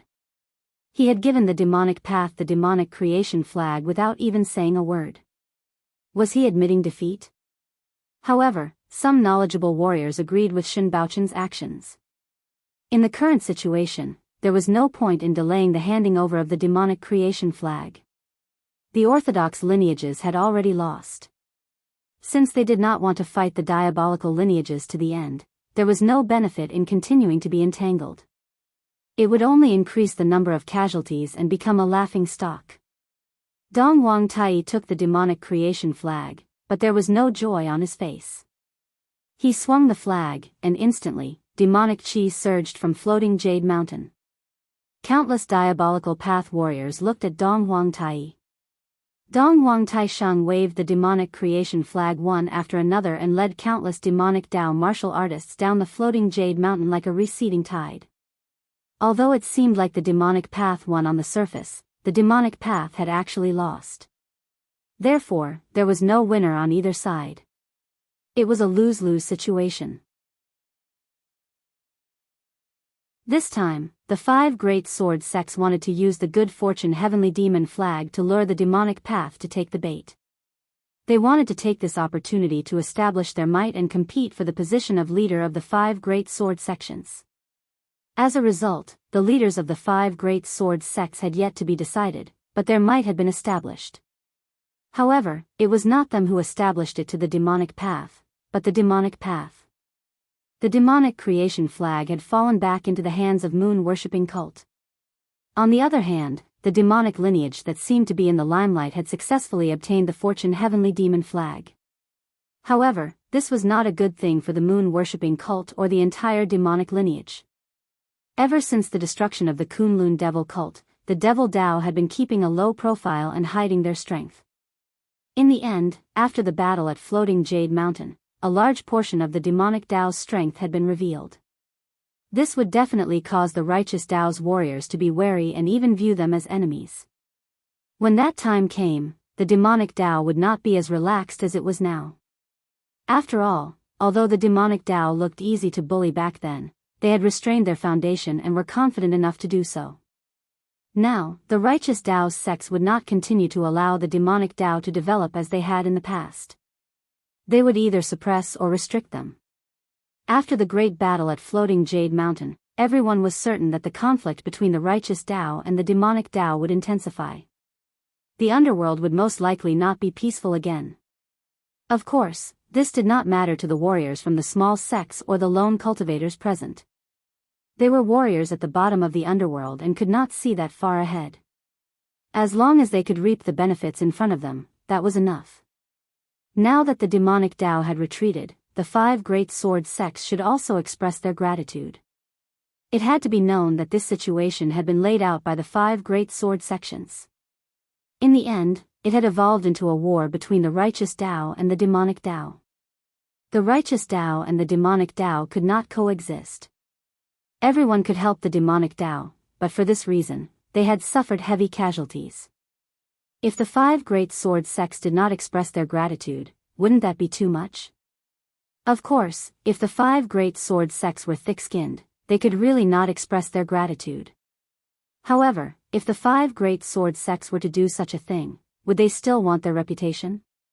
Therefore, after Shen Baochen and the other true fire spirit refinement realm warriors left, Han Tingyi cupped his hands at everyone present and said, "Everyone, we are extremely grateful for helping the 5 great sword sects to fight against the demonic Dao together.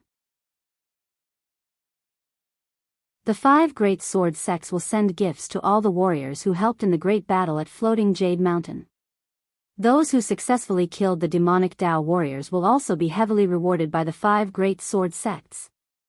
The 5 great sword sects' foundation was not weak. They could afford to take out some gifts. The most important thing was their attitude. Moreover, for a sect at the level of the Great Light Temple, they did not care about the gifts from the 5 great sword sections. As long as the 5 great sword sects' attitude was sincere, that was enough. However, for those itinerant warriors or warriors from small sects, even if the 5 great sword sects casually took out something, it would be regarded as a treasure. Therefore, these people were very excited.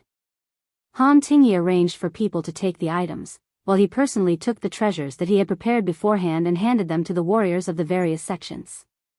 They were distributed according to the number of enemies they killed.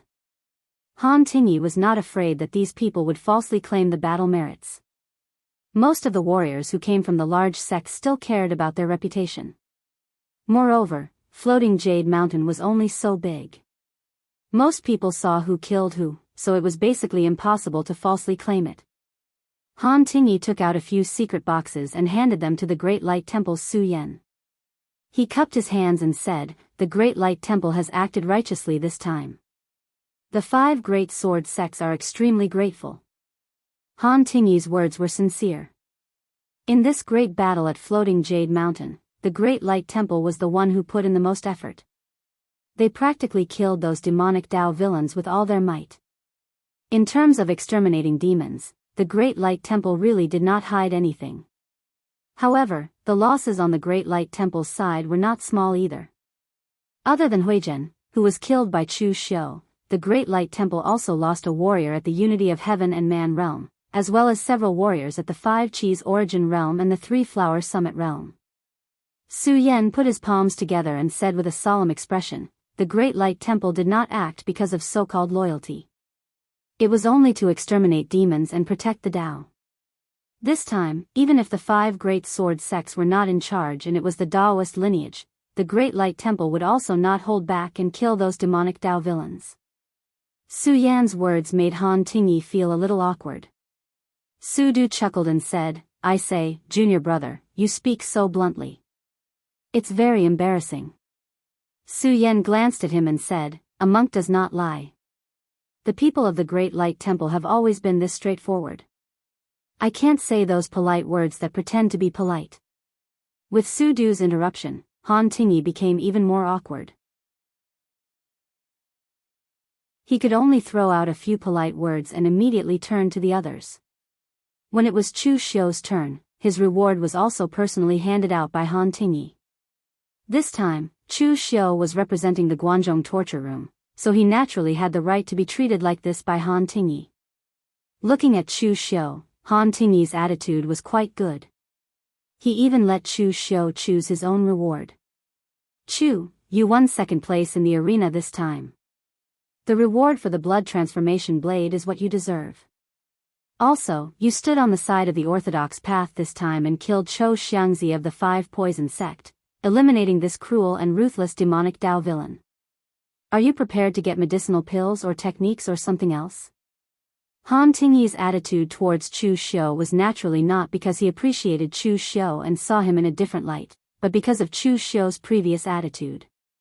The Guanzhong torture room was not considered the orthodox path or the demonic Dao, but Chu Xiu had stood on their side and even killed Wuxia Xianxia, who was quite famous in the Five Poison Sect. In Han Tingyi's opinion, Chu Xiu was a young chivalrous man with a righteous heart. Although his actions were a little extreme, he was still very clear when it came to righteousness. As a martial Dao grandmaster, Han Tingyi naturally would not understand juniors like Chu Xiu in detail. Therefore, he had only heard about them through hearsay. The people of Jianghu all said that Chu Xiu was ruthless and resolute in his actions, but now, the impression of Chu Xiu in Han Tingyi's eyes had been reversed. There was nothing wrong with being ruthless and acting extreme. Which young man was not hot-blooded? The people of Jianghu pursued a quick revenge. As long as they could stand on the side of righteousness, there would be no problem. Chu Xiu cupped his hands and said, "Thank you, Senior Han. Since my reward is the blood-killing saber, why don't Senior Han give me the demonic blood technique that goes with the blood-killing saber?" Han Tingyi frowned and said, "You want the demonic blood technique? It's not that our 5 major sword sects are stingy and don't want to give it to you, but the demonic blood technique is very evil. In battle, it absorbs the opponent's qi and blood and fuses it with demonic energy to enhance its own strength. In this way, it can use the blood-killing saber without limit. This kind of martial art is also an extremely evil path in the demonic Dao. I gave it to you, one is against the harmony of heaven, and the other is also because I am afraid that you will fall into the demonic Dao." Chu Xiu shook his head and said, "Senior Han, I have also learned many demonic arts. In my opinion, there are good and evil people, but there are no good and evil martial arts. Even if I cultivate a demonic art, I will use it on the righteous path, using it to kill the demonic Dao. Then, it will be a righteous martial art. Moreover, there are many people on the righteous path who cultivate demonic arts. Moreover, Senior Han does not need to worry that I will fall into the demonic Dao. I have cultivated demonic arts before, and aren't I still fine now? As a martial artist, if I am affected by a martial art, then my will is too weak." Nie Donglu, who was familiar with Chu Xiu's character, had an awkward expression when he heard Chu Xiu's words. He sneered in his heart. "You, Chu Xiu, have walked all kinds of paths, but you have not walked the righteous path." However, at this time, no one went to undermine Chu Xiu, because that would only offend Han Tingyi and the 5 major sword sects. It would also be easy for Chu Xiu to bite back and slander them.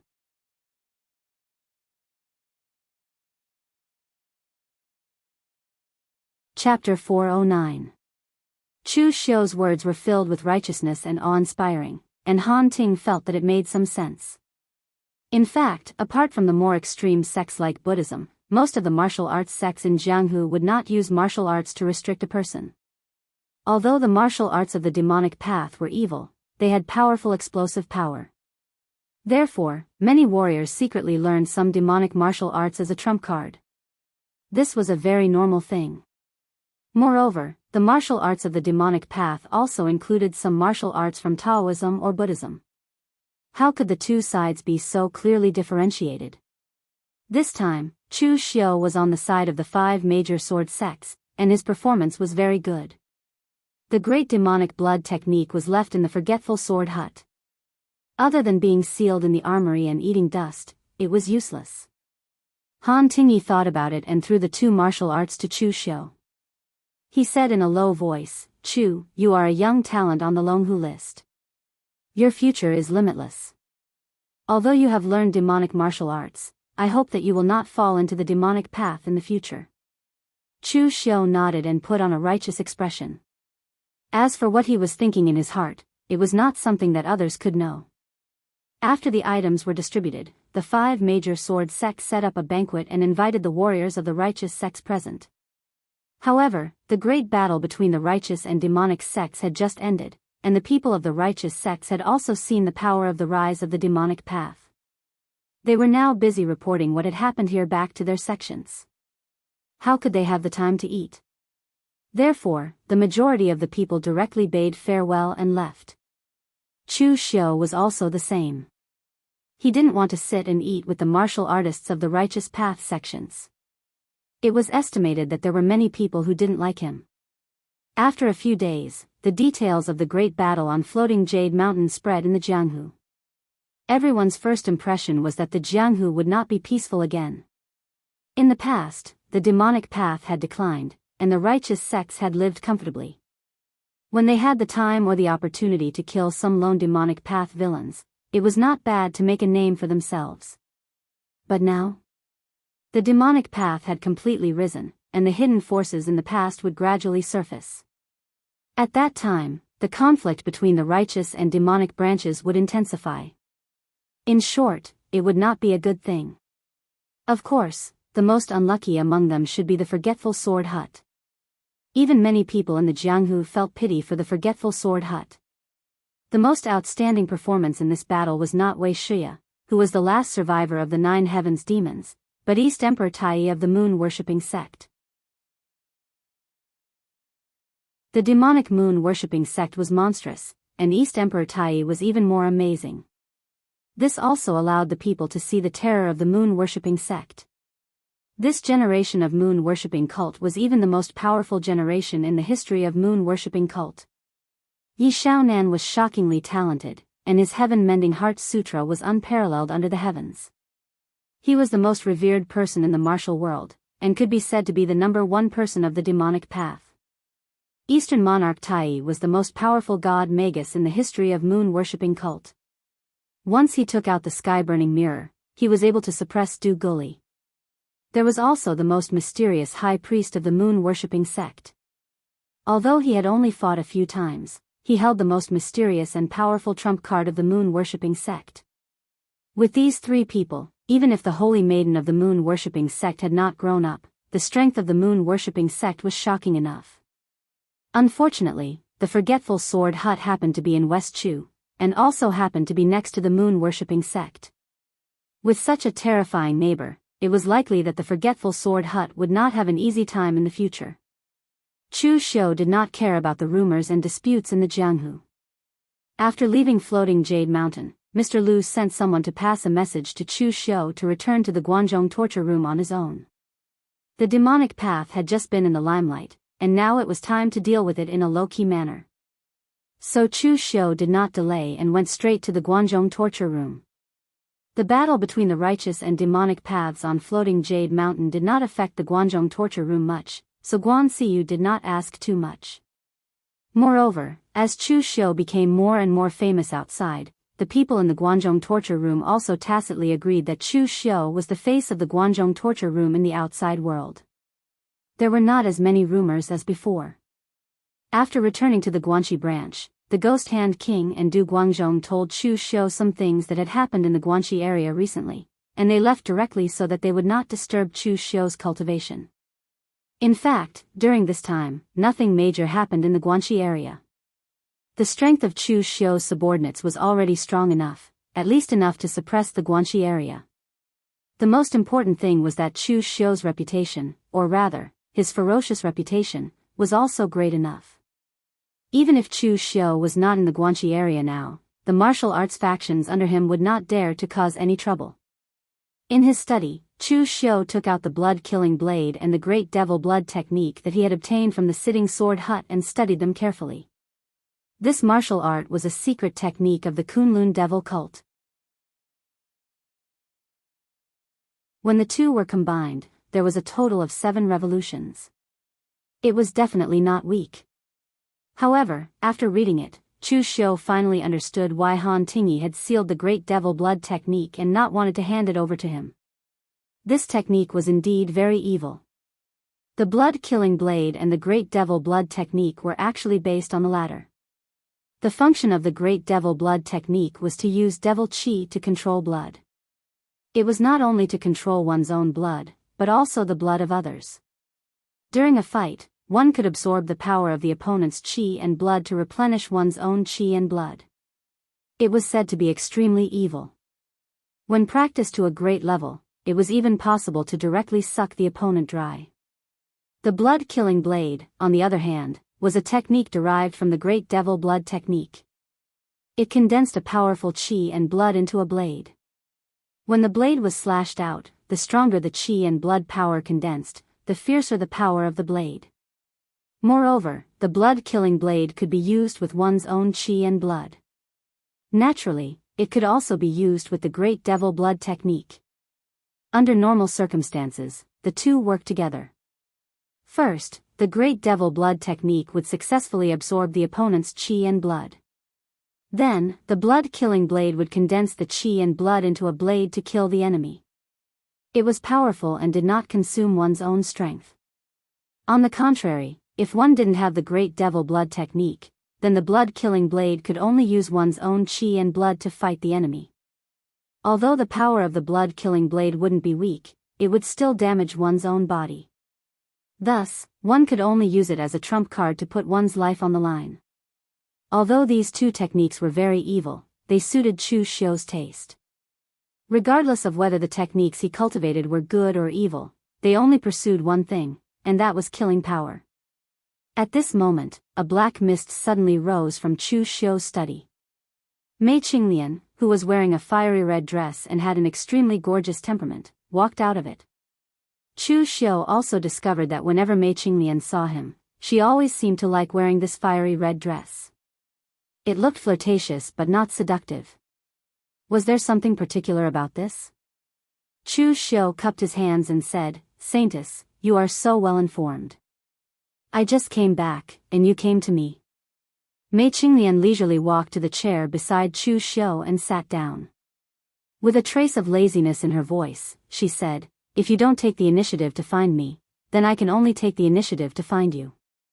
Chu Xiu smiled bitterly and said, "I want to come to you, but I don't want to cause a misunderstanding. Master Guan is my superior, after all. I don't want to go to his wife." Mei Qinglian stretched out her slender jade-like finger and pointed at Chu Xiu. She said in disdain, "Don't think that I don't know what kind of morality you men have. What does the wife of a superior count for? Disciple and master? Disciple and master's wife? Don't you like this kind of thing?" Chu Xiu shrugged and said, "Unfortunately, I don't have a master, and I don't have a master's wife." Mei Qinglian sneered, "Fortunately, you don't have a master. Otherwise, your master will die because of you sooner or later." Chu Xiu shrugged and didn't refute. In theory, he didn't have a chance to screw over his master, but he would screw over his father.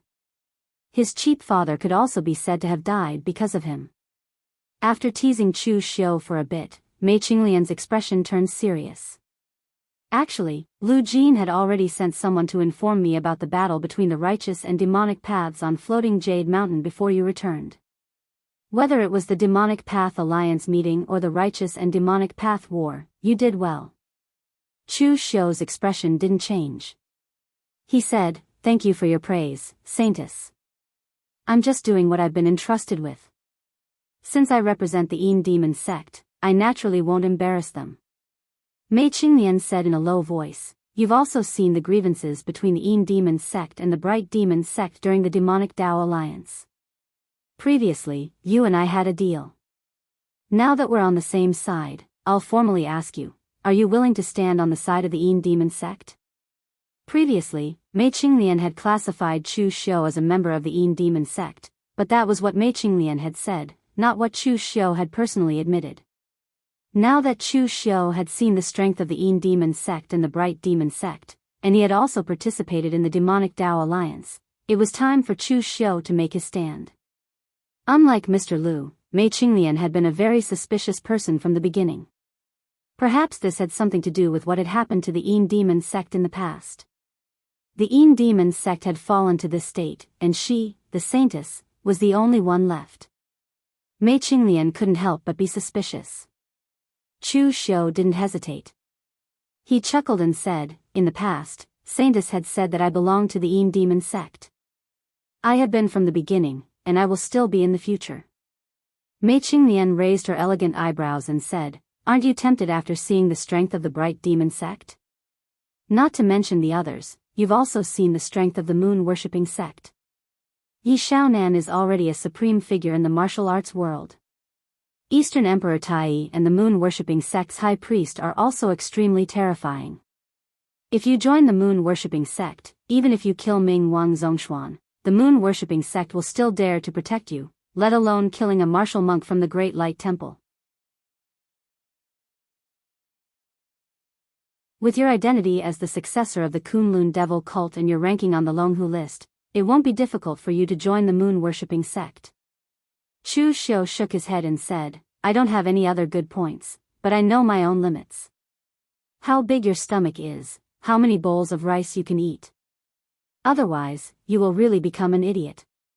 In the past, when the Kunlun Devil cult was still around, the moon-worshipping sect didn't care about it, let alone now that the Kunlun Devil cult is gone. From the beginning, I knew that I and the moon-worshipping sect are not the same kind of people.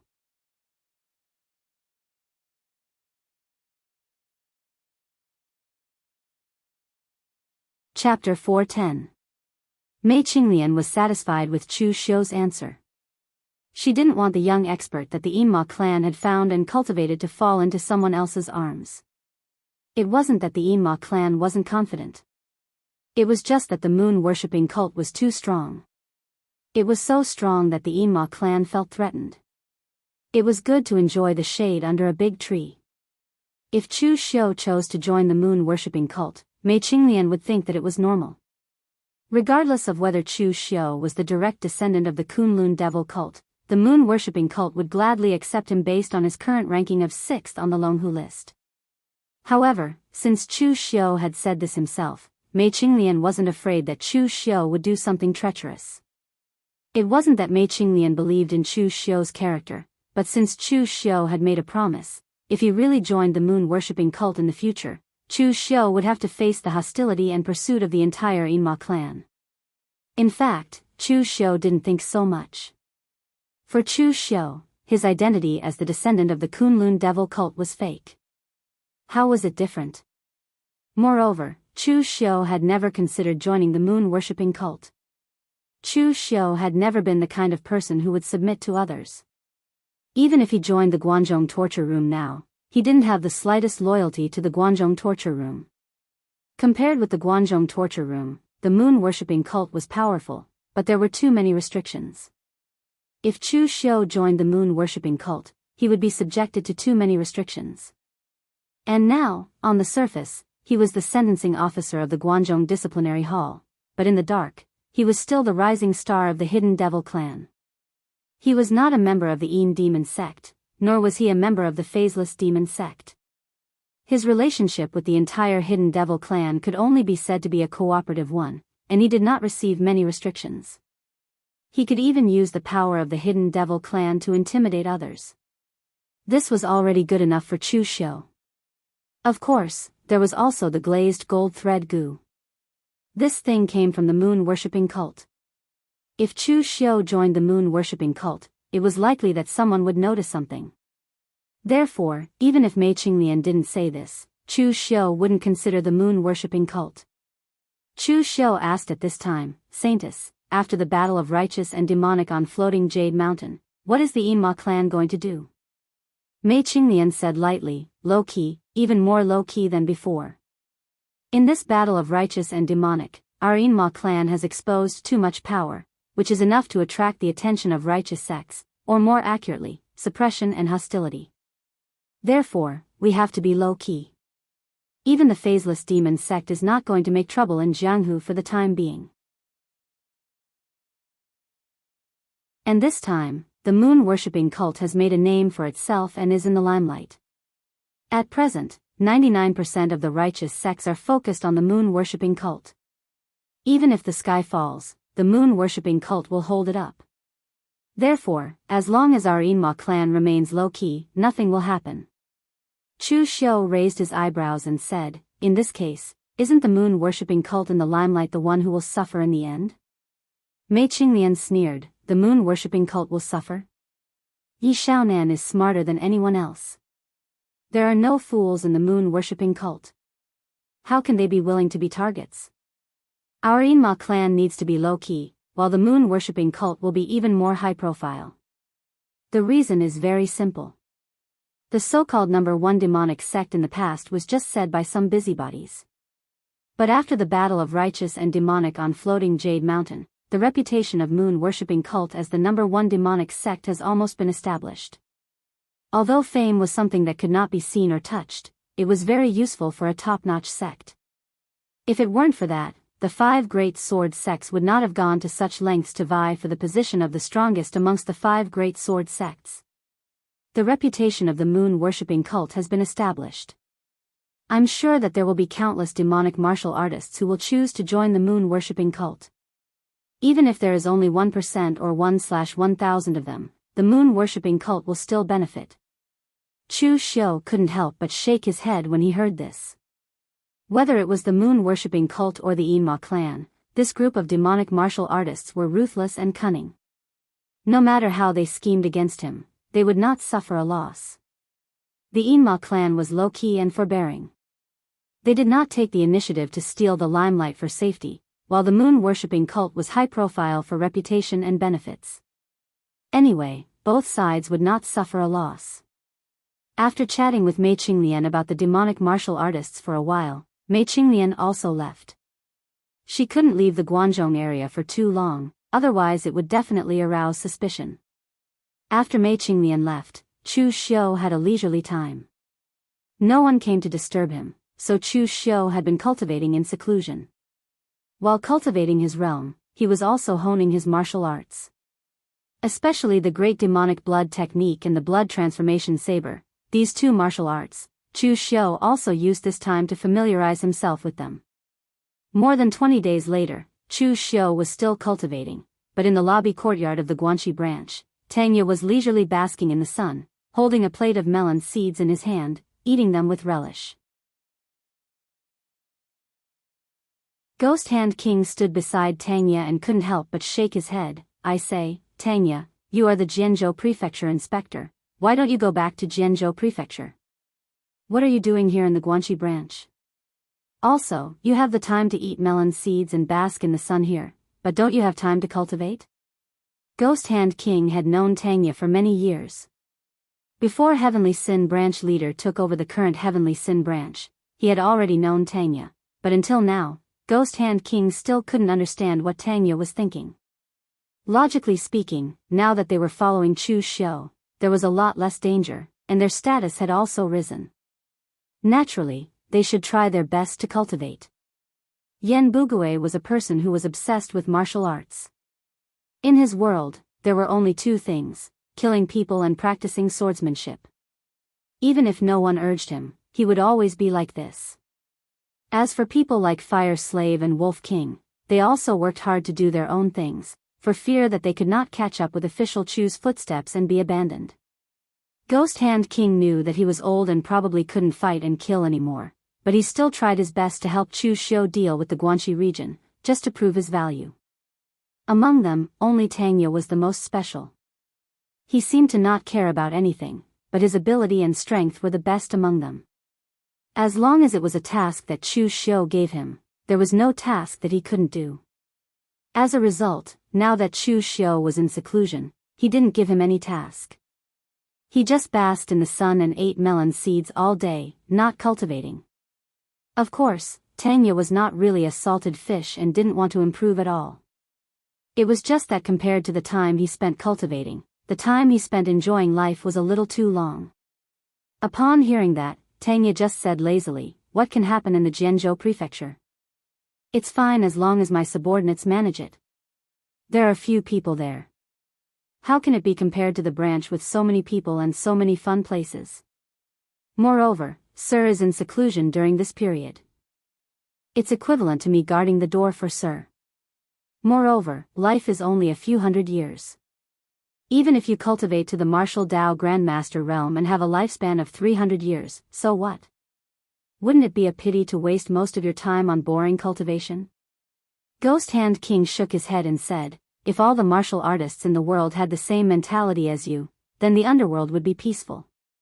After reprimanding Tangya for a while, the Ghost Hand King didn't bother with him anymore because he knew that even with Tangya's attitude of slacking off in his cultivation, he was still stronger than Fire Slave and Wolf King. Even his realm was higher than them. It couldn't be helped. Talent and comprehension were just that capricious. At this moment, there was a sudden commotion outside the Punishment Hall branch. Tangya and Ghost Hand King got up and looked. It turned out to be a young martial artist with inborn realm strength who wanted to barge in. He shouted, I want to see Official Chu. Let me see Official Chu. The young man had a Northern Yen accent, which made Tangya and Ghost Hand King feel a sense of familiarity. In fact, neither of them were Northern Yen people. It was just that after staying in Northern Yen for so long, the two of them coincidentally picked up the Northern Yen accent. The martial artists in charge of guarding the Guanxi branch were also inborn realm strength. One of them frowned and said, this is the Guanxi Punishment Hall branch. Who are you? Why do you want to see Official Chu? Tell me, I'll go report it. But the young man seemed to be in a hurry. He was sweating profusely and said excitedly, it's too late. I'm going to see Official Chu now. The martial artist guarding the door sneered, what a joke. If I have to disturb Sir just because a cat or dog wants to see him, then what's the point of Sir keeping us? You better behave yourself. How dare you cause trouble in the Guanxi branch? Are you tired of living? Nowadays, the Jianghu arresters from the Guanxi branch were very unyielding. They were almost the only ones in Guanxi. Other than the people from the main hall, who dared to not give them face. Those sects and aristocratic families who were more arrogant in the past had to be polite when they saw them. When the young martial artist saw that these people were not letting him pass, he couldn't help but shout angrily and directly attack the 4 guards. The 4 people in charge of guarding the door were all veterans of the Guanzhong Disciplinary Hall. Although they were not too strong, they were not too weak either. However, they were still easily defeated by the young man despite fighting 1 against 4. They ran into the hall and bumped into the Ghost Hand King and Tangya. Ghost Hand King snorted coldly and said, how dare you be so presumptuous in the Guanxi Punishment Hall branch? Tangya, take him down. It was unknown if the young martial artist didn't see through Tangya's strength and wanted to fight him. In the end, Tangya just lightly tapped a few times and a few invisible finger energies had already blasted into the young martial artist's body, directly sealing his meridians and causing the young martial artist to fall to the ground. Tangya picked him up with interest and said with a smile, which sect are you from? Do you know where this place is? You're lucky to have met me today. If it were someone else, like Yen Bugue, you'd be a meat paste by now. Do you believe me? The martial artist struggled agitatedly and said, I didn't mean to offend Official Chu, I really have an urgent matter. If you don't believe me, take out the thing in my pocket and give it to Official Chu. He will definitely see me. Seeing the other party speaking so confidently, Tangya was also a little curious. He rummaged around in his pocket and took out a 9-dragon coin. However, it was missing a corner and there was a small mark on it, as if it was carved with a sharp object. It looked like a halberd.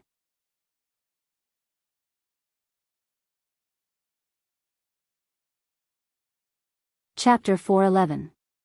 Being awakened from his retreat, Chu Xiu was a little upset, because he had gained a lot from this retreat, which even made him feel like he was immersed in it. Martial Dao cultivation was a very boring thing, at least for most martial artists. For them, martial Dao was just a way of survival that could make them stronger and survive. Although it was boring, they could only bite the bullet and cultivate hard. However, for some martial artists, in their opinion, martial Dao cultivation was a kind of enjoyment. Every time they broke through a realm and took a step forward, it would make them feel extremely comfortable. Generally, people in the martial world would call such people a martial addict. Chu Xiu was not a martial addict, but this retreat also gave him a feeling of a martial addict. When participating in the Demon Alliance meeting, Chu Xiu fought with Wuxia Xianxia and Yi Tianxia one after another. In the war between the righteous and demonic factions, he killed Wuxia Xianxia, Xiahou Wujiang, and Huizhen one after another. He even fought with several Shaolin temple masters, and he also fought with Fang Qi Shao on the way of karma. These were all experiences for Chu Xiu, and they were rich experiences in martial Dao. Of course, the biggest shock that this war brought to Chu Xiu was the fight between the real Pellet State Martial Dao Grand Masters and the true Fire Spirit Refinement Realm powerhouses. Although the previous Chu Xiu was not a frog at the bottom of a well, his knowledge was still a little less after all. But now he really saw what the top powerhouses in the martial world looked like, which gave Chu Xiu an amazing insight. Therefore, during this period of time, Chu Xiu spent most of his time in retreat to digest these experiences and insights. Unconsciously, Chu Xiu was immersed in it. At this time, his retreat was interrupted. Although Chu Xiu was a little unhappy, he still went out first because he knew that whether it was the Ghost Hand King or Tangya, they were not rash people. Since they interrupted him at this time, there must be something important happening. Walking out of the seclusion chamber, Chu Xiu asked in a deep voice, "What happened?"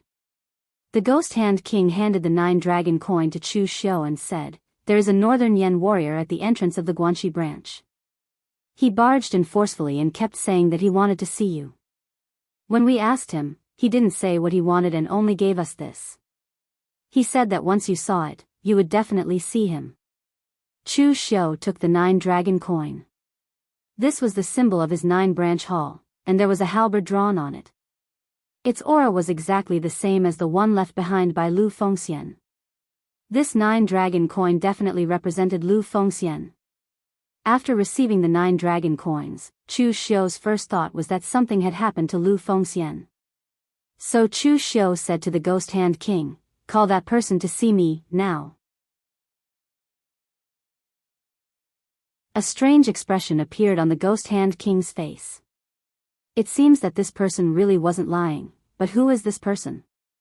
Could it be official Chu's old friend from the Northern Yen? When the martial artist was brought to the hall, although he was very anxious, he still looked at the Ghost Hand King and Tangya. The Ghost Hand King and Tangya were the kind of people who knew what was going on. As soon as they saw the look on their faces, they immediately knew what was going on. Without waiting for Chu Xiu's order, they directly walked out of the door and closed it on the way. The young martial artist directly knelt in front of Chu Xiu and shouted, "Official Chu, please save Brother Lu." Chu Xiu raised his hand and a stream of true qi helped the young martial artist up. He frowned and said, "Since Brother Lu gave you the 9-dragon coins, you must be someone he trusts very much. You should also know the relationship between me and Brother Lu. Now, tell me slowly, what happened to Brother Lu?" Under Chu Xiu's calm attitude, the martial artist also calmed down and told the whole story to Chu Xiu. This young martial artist was called Chen Sheng. He was a rogue martial artist from the Northern Yen West. He was young but not weak. He could be considered as one of the local young elites.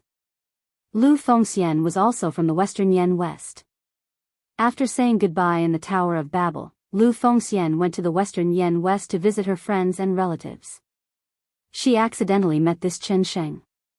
Although Chen Sheng was a bit impulsive, he was young and hot-blooded. He was willing to help others, which was to Lu Fengxian's liking. The two became friends. Moreover, LV Fengxian's personal charm was also present here. Chen Sheng had only known LV Fengxian for a few days, but he had already completely regarded LV Fengxian as the kind of big brother who could rely on him for life and death. He admired LV Fengxian very much, and LV Fengxian did not hide anything from Chen Sheng on martial arts, and gave him a lot of pointers.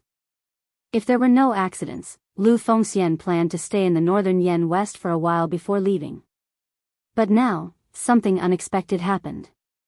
Lu Fengxian was involved in a massacre because of a former friend. This matter could not have been done by Lu Fengxian.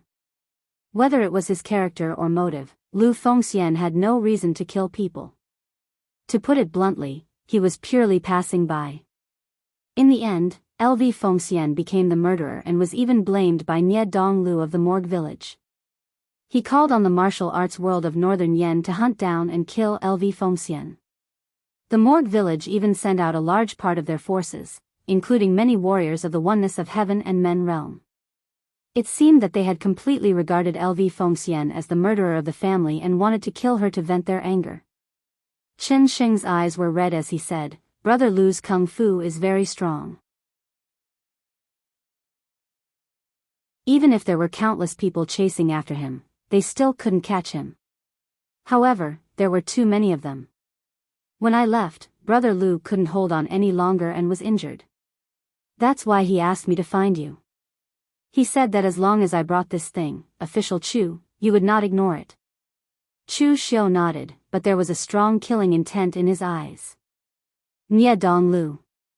Chu Xiu didn't believe that LV Fengxian had exterminated and killed people.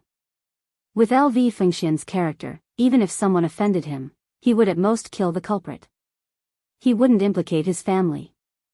Chu Xiu was the one who liked to kill people, not Lu Fengxian. When he heard that the Morgue and Nie Donglu were involved, Chu Xiu immediately guessed that Nie Donglu was purposely trying to harm Lu Fengxian. The Morgue was not the Guangzhong torture room of the Northern Yen, where they would interfere if someone died. There had been countless incidents of families being destroyed in the pugilistic world. Why would the Morgue care? Now that the Morgue village had interfered in this matter, it was obvious that they were here for LV Fengxian. Nie Donglu had never been a generous person. In Chu Xiu's opinion, Lu Fengxian was implicated because of him. Not long ago in the arena, Chu Xiu had crushed Nie Donglu, making him suffer a complete defeat. After that, the World Sword Sect Conference became a war between the righteous and demonic sects on floating Jade Mountain. It was a mess everywhere. Nie Donglu could only swallow his anger for the time being. However, when he returned to the Northern Yen, he met Lu Fengxian. He naturally knew the relationship between Lu Fengxian and Chu Xiu, so he took the opportunity to harm Lu Fengxian. Chu Xiu's eyes revealed a trace of darkness. He did not take the initiative to find trouble with Nie Donglu, but now he dared to provoke him. Did he really think that he could not do anything because the Northern Yen was the Morgue's home ground?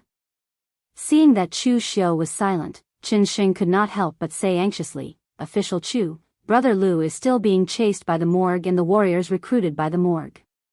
If you do not act, Brother Lu will be in danger." Chu Xiu waved his hand and said, "Lu Fengxian is my friend. Now that he is in trouble, I naturally will not ignore it. However, at my level, a slight move in one part will affect the whole situation. Some things still need to be arranged. Moreover, the other party is backed by Nie Renlong. This time, we may even have to face such a martial Dao grandmaster, so we can only be careful and cautious. I have to find a way to restrain the Morgue first before I can act." Perhaps Chu Xiu's calmness infected Chen Sheng. Chen Sheng, who had been anxious, finally calmed down. After making some arrangements in the Guanxi area, Chu Xiu also took some people with him. This time, when going to the Northern Yen to rescue people, Chu Xiu was likely to face the Morgue, so he took the elites from the Blue Dragon Society with him, leaving Du Guangzhong and the others to guard the Guanxi area. Moreover, before going to the Northern Yen, Chu Xiu had to report to Guanxiu. Although the entire Guangzhong torture room had tacitly agreed that Chu Xiu was the face of the Guangzhong torture room, he could walk around freely, but he still had to go through the necessary procedures. Of course, the most important thing was that Chu Xiu was going to borrow something from Mei Qinglian, something that could suppress the Morgue. After bringing people to the headquarters of the torture chamber, Chu Xiu reported to Guanxiu and went to find Mei Qinglian. At this time, Mei Qinglian was even more relaxed. She was playing with a bird in the garden. It was a cute little bird that was sky blue with a touch of green on its head. It was only the size of a palm and did not have a cage, but it was chirping around Mei Qinglian, looking very cute. Seeing that Chu Xiu had arrived, Mei Qinglian said in a lazy tone, "Why are you here? What's the matter?" Chu Xiu said in a low voice, I have some trouble here, so I need to borrow something from you, Saintess. Oh. What trouble? After Chu Xiu told Mei Qinglian about Lu Fengxian, Mei Qinglian said with a strange expression, You, Chu Xiu, actually took the initiative to save someone? And to save a man? This is not your style. People say that anger is for a woman, but now you, Chu Xiu, are going to go to the morgue for a man? Chu Xiu shook his head and said, I am not alone, of course, I have friends. Moreover, I will not lose out by making friends with Lu Fengxian. I saved him once today, and he will return the favor 10 times or 100 times in the future. He is not a person who will disappoint his friends. Mei Qinglian didn't understand at the moment, but she would understand in the future. Making friends with LV Fengxian was definitely the best deal in the world of martial arts.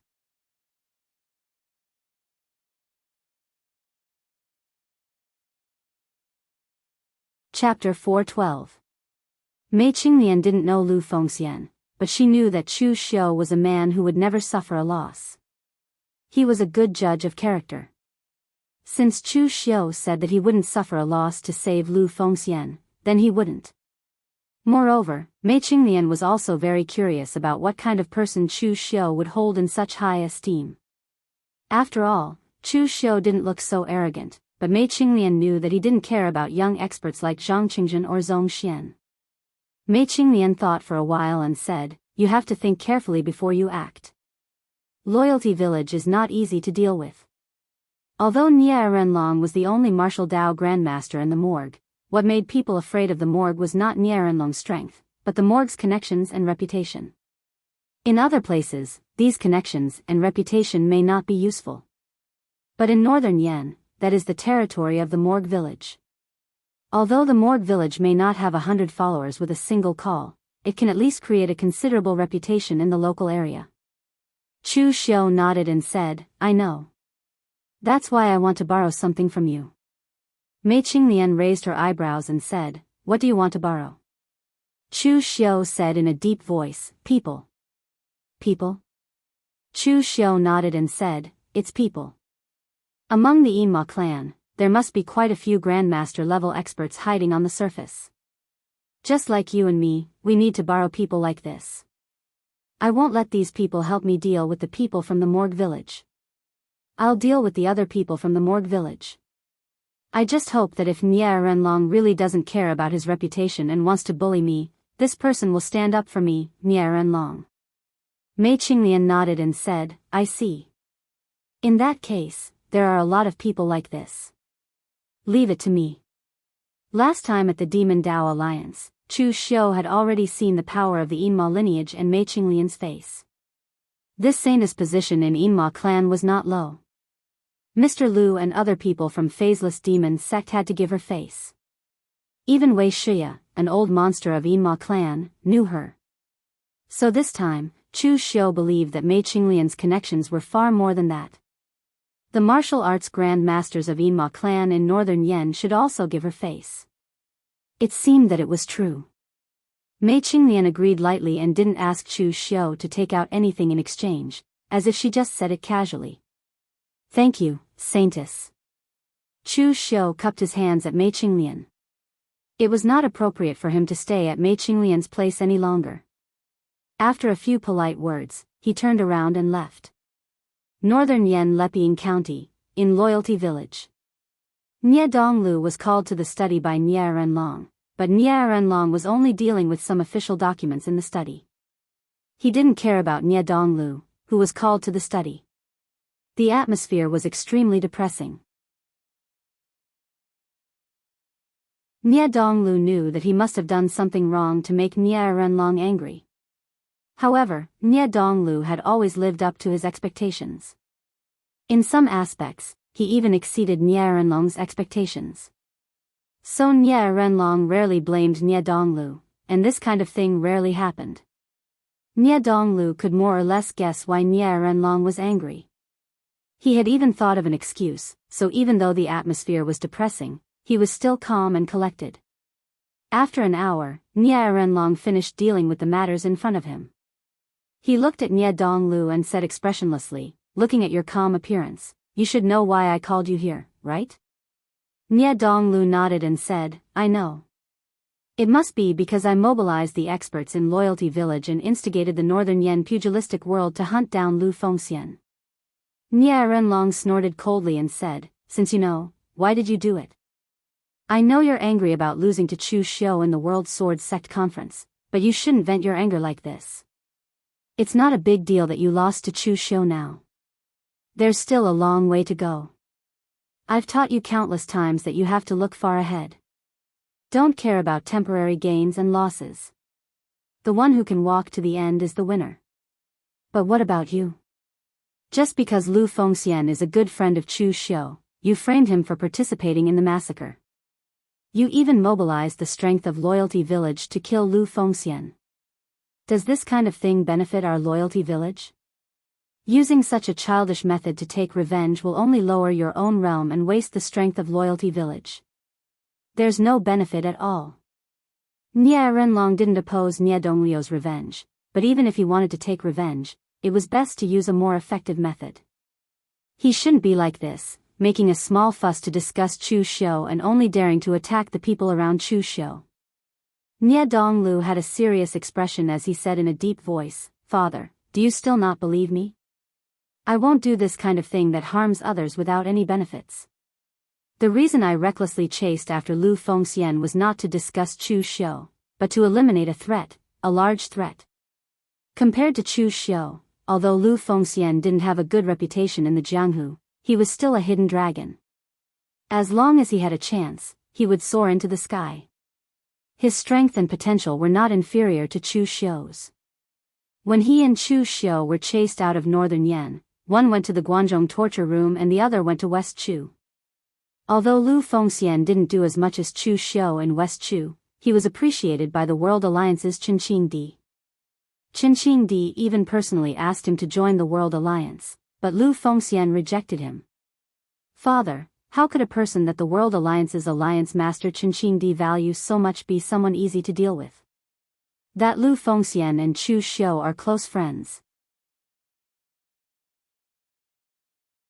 If I want to deal with Chu Xiu in the future, Lu Fengxian will definitely be a great enemy. Me making a move against him now is to eliminate a large threat in the future. Hearing Nie Donglio's words, Nie Renlong's expression slightly changed. He naturally knew about the World Alliance's Qinqing. He also knew what kind of existence Qinqing was. Although the World Alliance was in West Chu and the Mortuary Manor was in Northern Yen, Nie Renlong and Qinqing were very similar. Therefore, Nie Renlong had carefully studied Qinqing. The two of them were very similar, but also very different. If the Mortuary Manor relied on Nie Renlong's connections and slowly developed to where it was now, then the World Alliance relied on Qinqing's iron fists to conquer thousands of miles of land. Compared to the various schemes Nie Renlong used to develop the Mortuary Manor, Qinqing's methods were very simple, to the point that it made one's hair stand on end. If you didn't want to kneel, then you would be beaten to death. It was extremely simple and violent. If he didn't want to kneel, he could just kill him. It was simple and violent to the extreme. With Nie Renlong's personality, of course, he wouldn't approve of such methods. However, he had to admit that Qinqing was superior to him. At least, if he were in Qinqing's shoes, Nie Renlong wouldn't be able to be as domineering as Qinqing.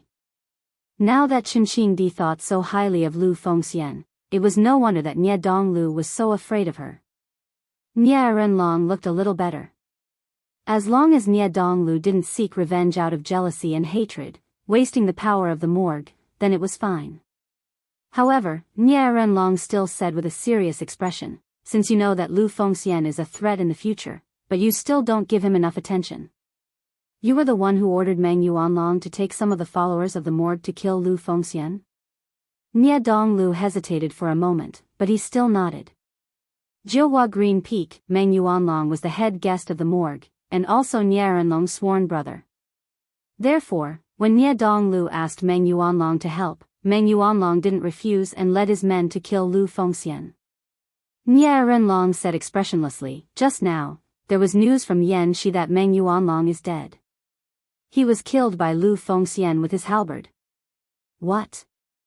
Nie Donglio's pupils constricted, and a look of disbelief appeared in his eyes. He knew how strong Meng Yuanlong was. Even among the many Unity of Heaven experts in the morgue, Meng Yuanlong was definitely considered an expert. But now, Nie Renlong said that Lu Fengxian killed Meng Yuanlong despite being a realm higher. He thought that he had overestimated Lu Fengxian, but it turned out that he had underestimated her.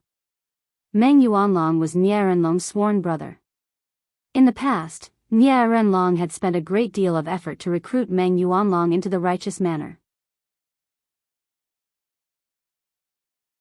But now, when Nie Renlong talked about Meng Yuanlong's death, there was not the slightest sadness or anger in his expression and tone.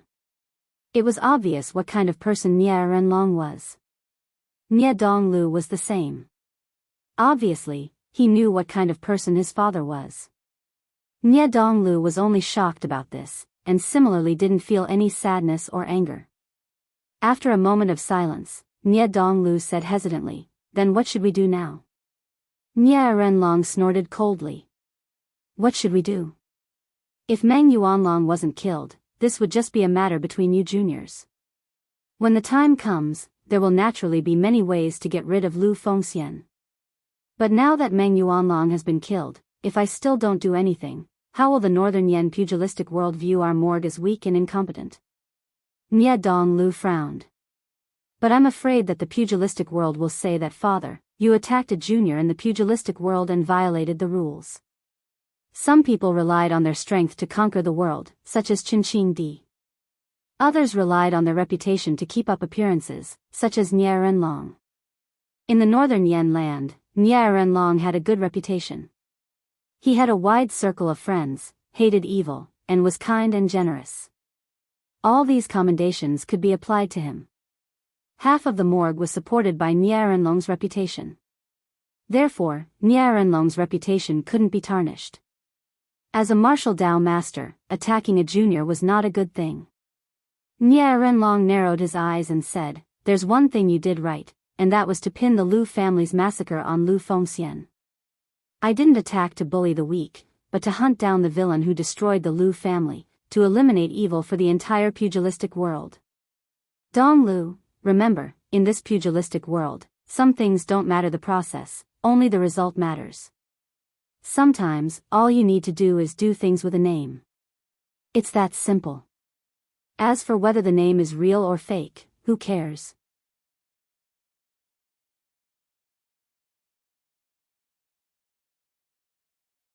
Chapter 413. In a ruined temple on a barren mountain in the west of Yen, Lu Fengxian's white clothes were stained with blood, and her face was pale. She was sitting to one side, recovering from her injuries. A few young martial artists surrounded Lu Fengxian, looking vigilant as they guarded her. After a long while, Lu Fengxian opened her eyes, and those people hurriedly asked, "Brother Lu, how are you?" Lu Fengxian smiled and waved her hand, "I'm a little better, but some internal injuries are not so easy to heal." After all, the opponent was the guest chief of the morgue, Jiuhua Qingfeng and Meng Yuanlong. Although I killed him, I didn't come out unscathed. The surrounding warriors looked at Lu Fengxian with eyes full of respect. They were all Lu Fengxian's friends, or warriors who admired Lu Fengxian. They were willing to stand by Lu Fengxian's side when he was being hunted by the morgue. This was also the difference between Chu Xiu and Lu Fengxian. If Chu Xiu was being hunted by the people of the morgue, Chu Xiu would most likely be a lone ranger, fighting against the enemy by himself. But Lu Fengxian's relationship with others was not ordinary. Even knowing that the opponent was the morgue, there were still so many people willing to help him. These people were Lu Fengxian's good friends in the west of Yen.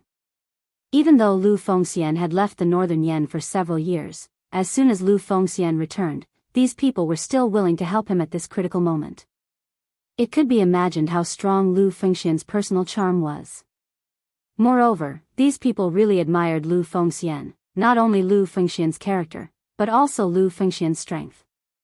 His opponent was the general guest manager of the Loyalty Manor, the 9 Radiance Azure Peak, Meng Yuanlong, who was renowned in the east of Swallow Mountain, yet in the end, he was killed by LV Fengxian that surpassed a realm. Such strength was already unimaginable to them. One of the warriors said angrily, "I thought the people of the morgue were all chivalrous people. I didn't expect them to do such a dirty thing." Brother Lu didn't know the Lu family at all. It was only because Lu Xinli of the Lu family admired Brother Lu's character that he invited Brother Lu to a banquet. In the end, 3 days later, the Lu family was exterminated and they said that Brother Lu was the murderer. What was this? It's obvious that they're framing us. The others were also filled with righteous indignation. As Lu Fengxian's friends, they really felt injustice for Lu Fengxian, and at the same time, they were full of disgust for the morgue. Someone said helplessly, "The morgue has such a good reputation in the northern Yan land, the people of Jianghu will definitely believe what they say, not us. Now that Big Brother Liu has killed Meng Yuanlong of the morgue, I believe that the morgue will send more people to kill Big Brother Liu. What should we do now?" Even in such a difficult situation, Lu Fengxian smiled and waved her hand. "Don't worry, there is always a way. I have asked Chen Xing to help me go to the Guanzhong torture room to find Chu Xiu for help." The martial artist who had spoken before hesitantly said, "Chu Xiu? But I heard that Chu Xiu's reputation in Jianghu is not good, and he is only the Guanxi penal officer of the Guanzhong torture room, and his strength is not even at the oneness of heaven and man. How can he resist the morgue?" LV Fengxian smiled faintly and said, "Brother Chu and I have been through life and death together. In the past, we were also chased by the morgue village. At that time, we were just small characters with no reputation. Even then, we survived, not to mention now. Brother Chu once said that I have always been wrong in judging people, but I believe that I have not misjudged Brother Chu's character. He will come." Hearing LV Fengxian's words, the surrounding cultivators could only nod their heads. However, their crisis had yet to be resolved.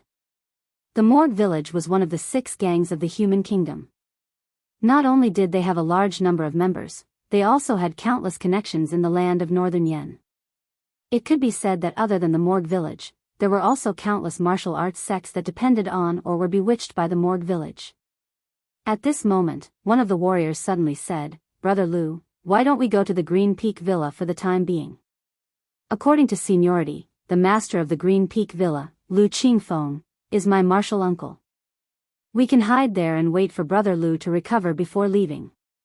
Someone hesitated. "Sun Zhangchao, it is not that we doubt you, but the morgue has too many connections in the northern Yan. Is your martial uncle reliable? What if he is also related to the morgue?" The warrior called Sun Zhangchao heard this and said coldly, "What are you talking about? Could his morgue manor cover the sky with one hand in northern Yan? My master and my martial uncle Lu Qingfeng used to study martial arts under the Qishan 7 masters Feng Yuan. But my master preferred a peaceful life and didn't go to the Jianghu.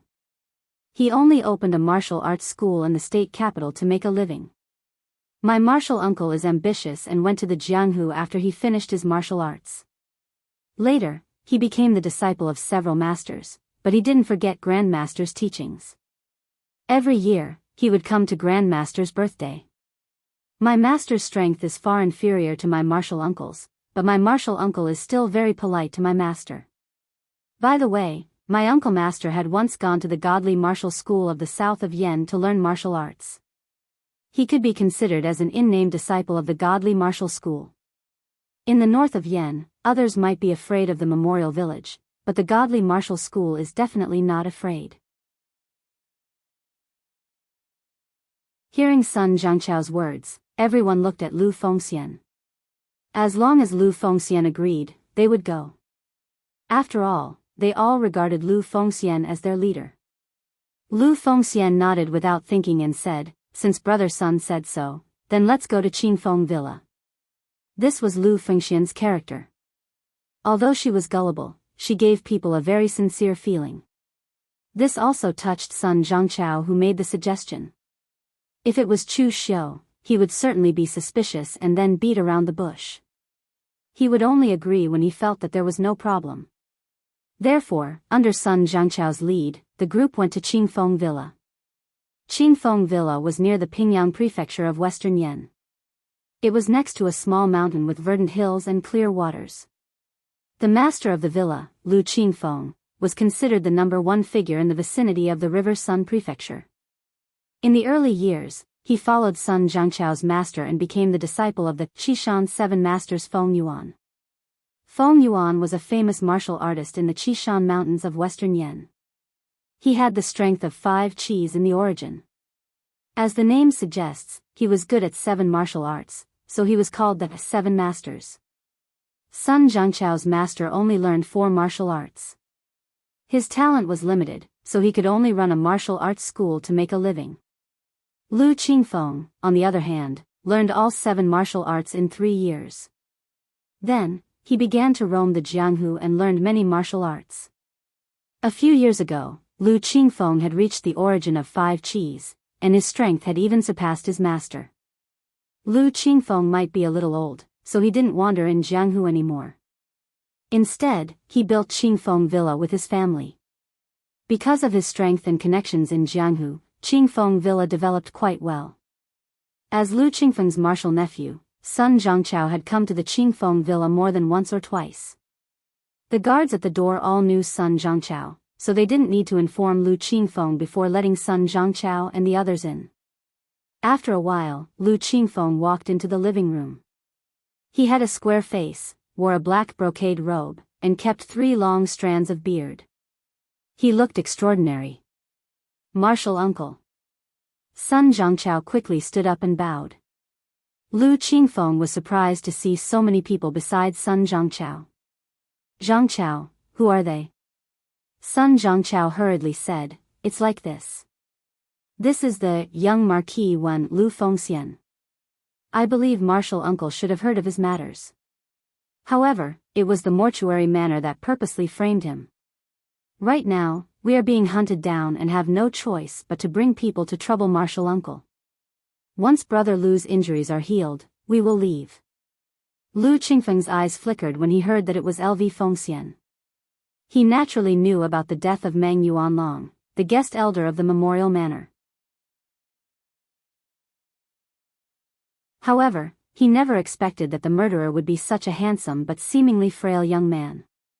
Lu Fengxian's face was pale, but he still stood up and cupped his hands. "Master Lu, if it's not convenient for you, we will leave immediately. We won't cause you any trouble." Lu Qingfeng laughed and waved his hand. "My young friend, what are you talking about? Since you are Zhangqiao's friends, you are also my friends. Others might be afraid of the righteous manor, but we of Qingfeng Villa are not. This is the west of Yan Kingdom, not the east of Yan Kingdom. Don't worry. Just stay here and the righteous manor won't be able to find you." Hearing Lu Qingfeng's words, the crowd nodded their heads in agreement. It seemed that Sun Zhangqiao's uncle master was indeed a good friend. Lu Qingfeng arranged for someone to bring LV Fengxian down to rest, and specially ordered people to prepare a bath for them. It could be said that Lu Qingfeng had taken care of them meticulously. LV Fengxian and the others were impressed by Lu Qingfeng's generosity. Sun Zhangqiao's uncle master was indeed reliable. In the evening, Lu Qingfeng invited everyone to dinner. In fact, after being hunted for so long, they were reluctant to eat now. They just wanted to rest. But since Lu Qingfeng had specially invited them, they had to give him face. After all, Lu Qingfeng was really good to them. In the center of the hall, plates of delicacies were served. Lu Qingfeng asked someone to pour everyone a glass of wine. "Zhangqiao is my martial nephew. His master rarely steps into the Jianghu. It's all thanks to all of you that he has been away all these years. And it's an honor for I to meet you this time. Although the righteous manor has a good reputation, in I's eyes, it's hypocritical. Meng Yuanlong even bullied the weak because of his identity as a member of the righteous manor. Now that he's been killed by you, I'm so happy. Come, let this old man toast everyone here. I hope that little friend Lu and everyone here will give this old man face." Lu Qingfeng took the initiative to raise his wine glass. LV Fengxian and the others also raised their glasses subconsciously. However, at this moment, someone suddenly stood up and shouted, "Wait! There's poison in the wine. You're tuning into the Carefree Valley YouTube channel. Don't forget to subscribe and join us on this journey to catch the most captivating stories.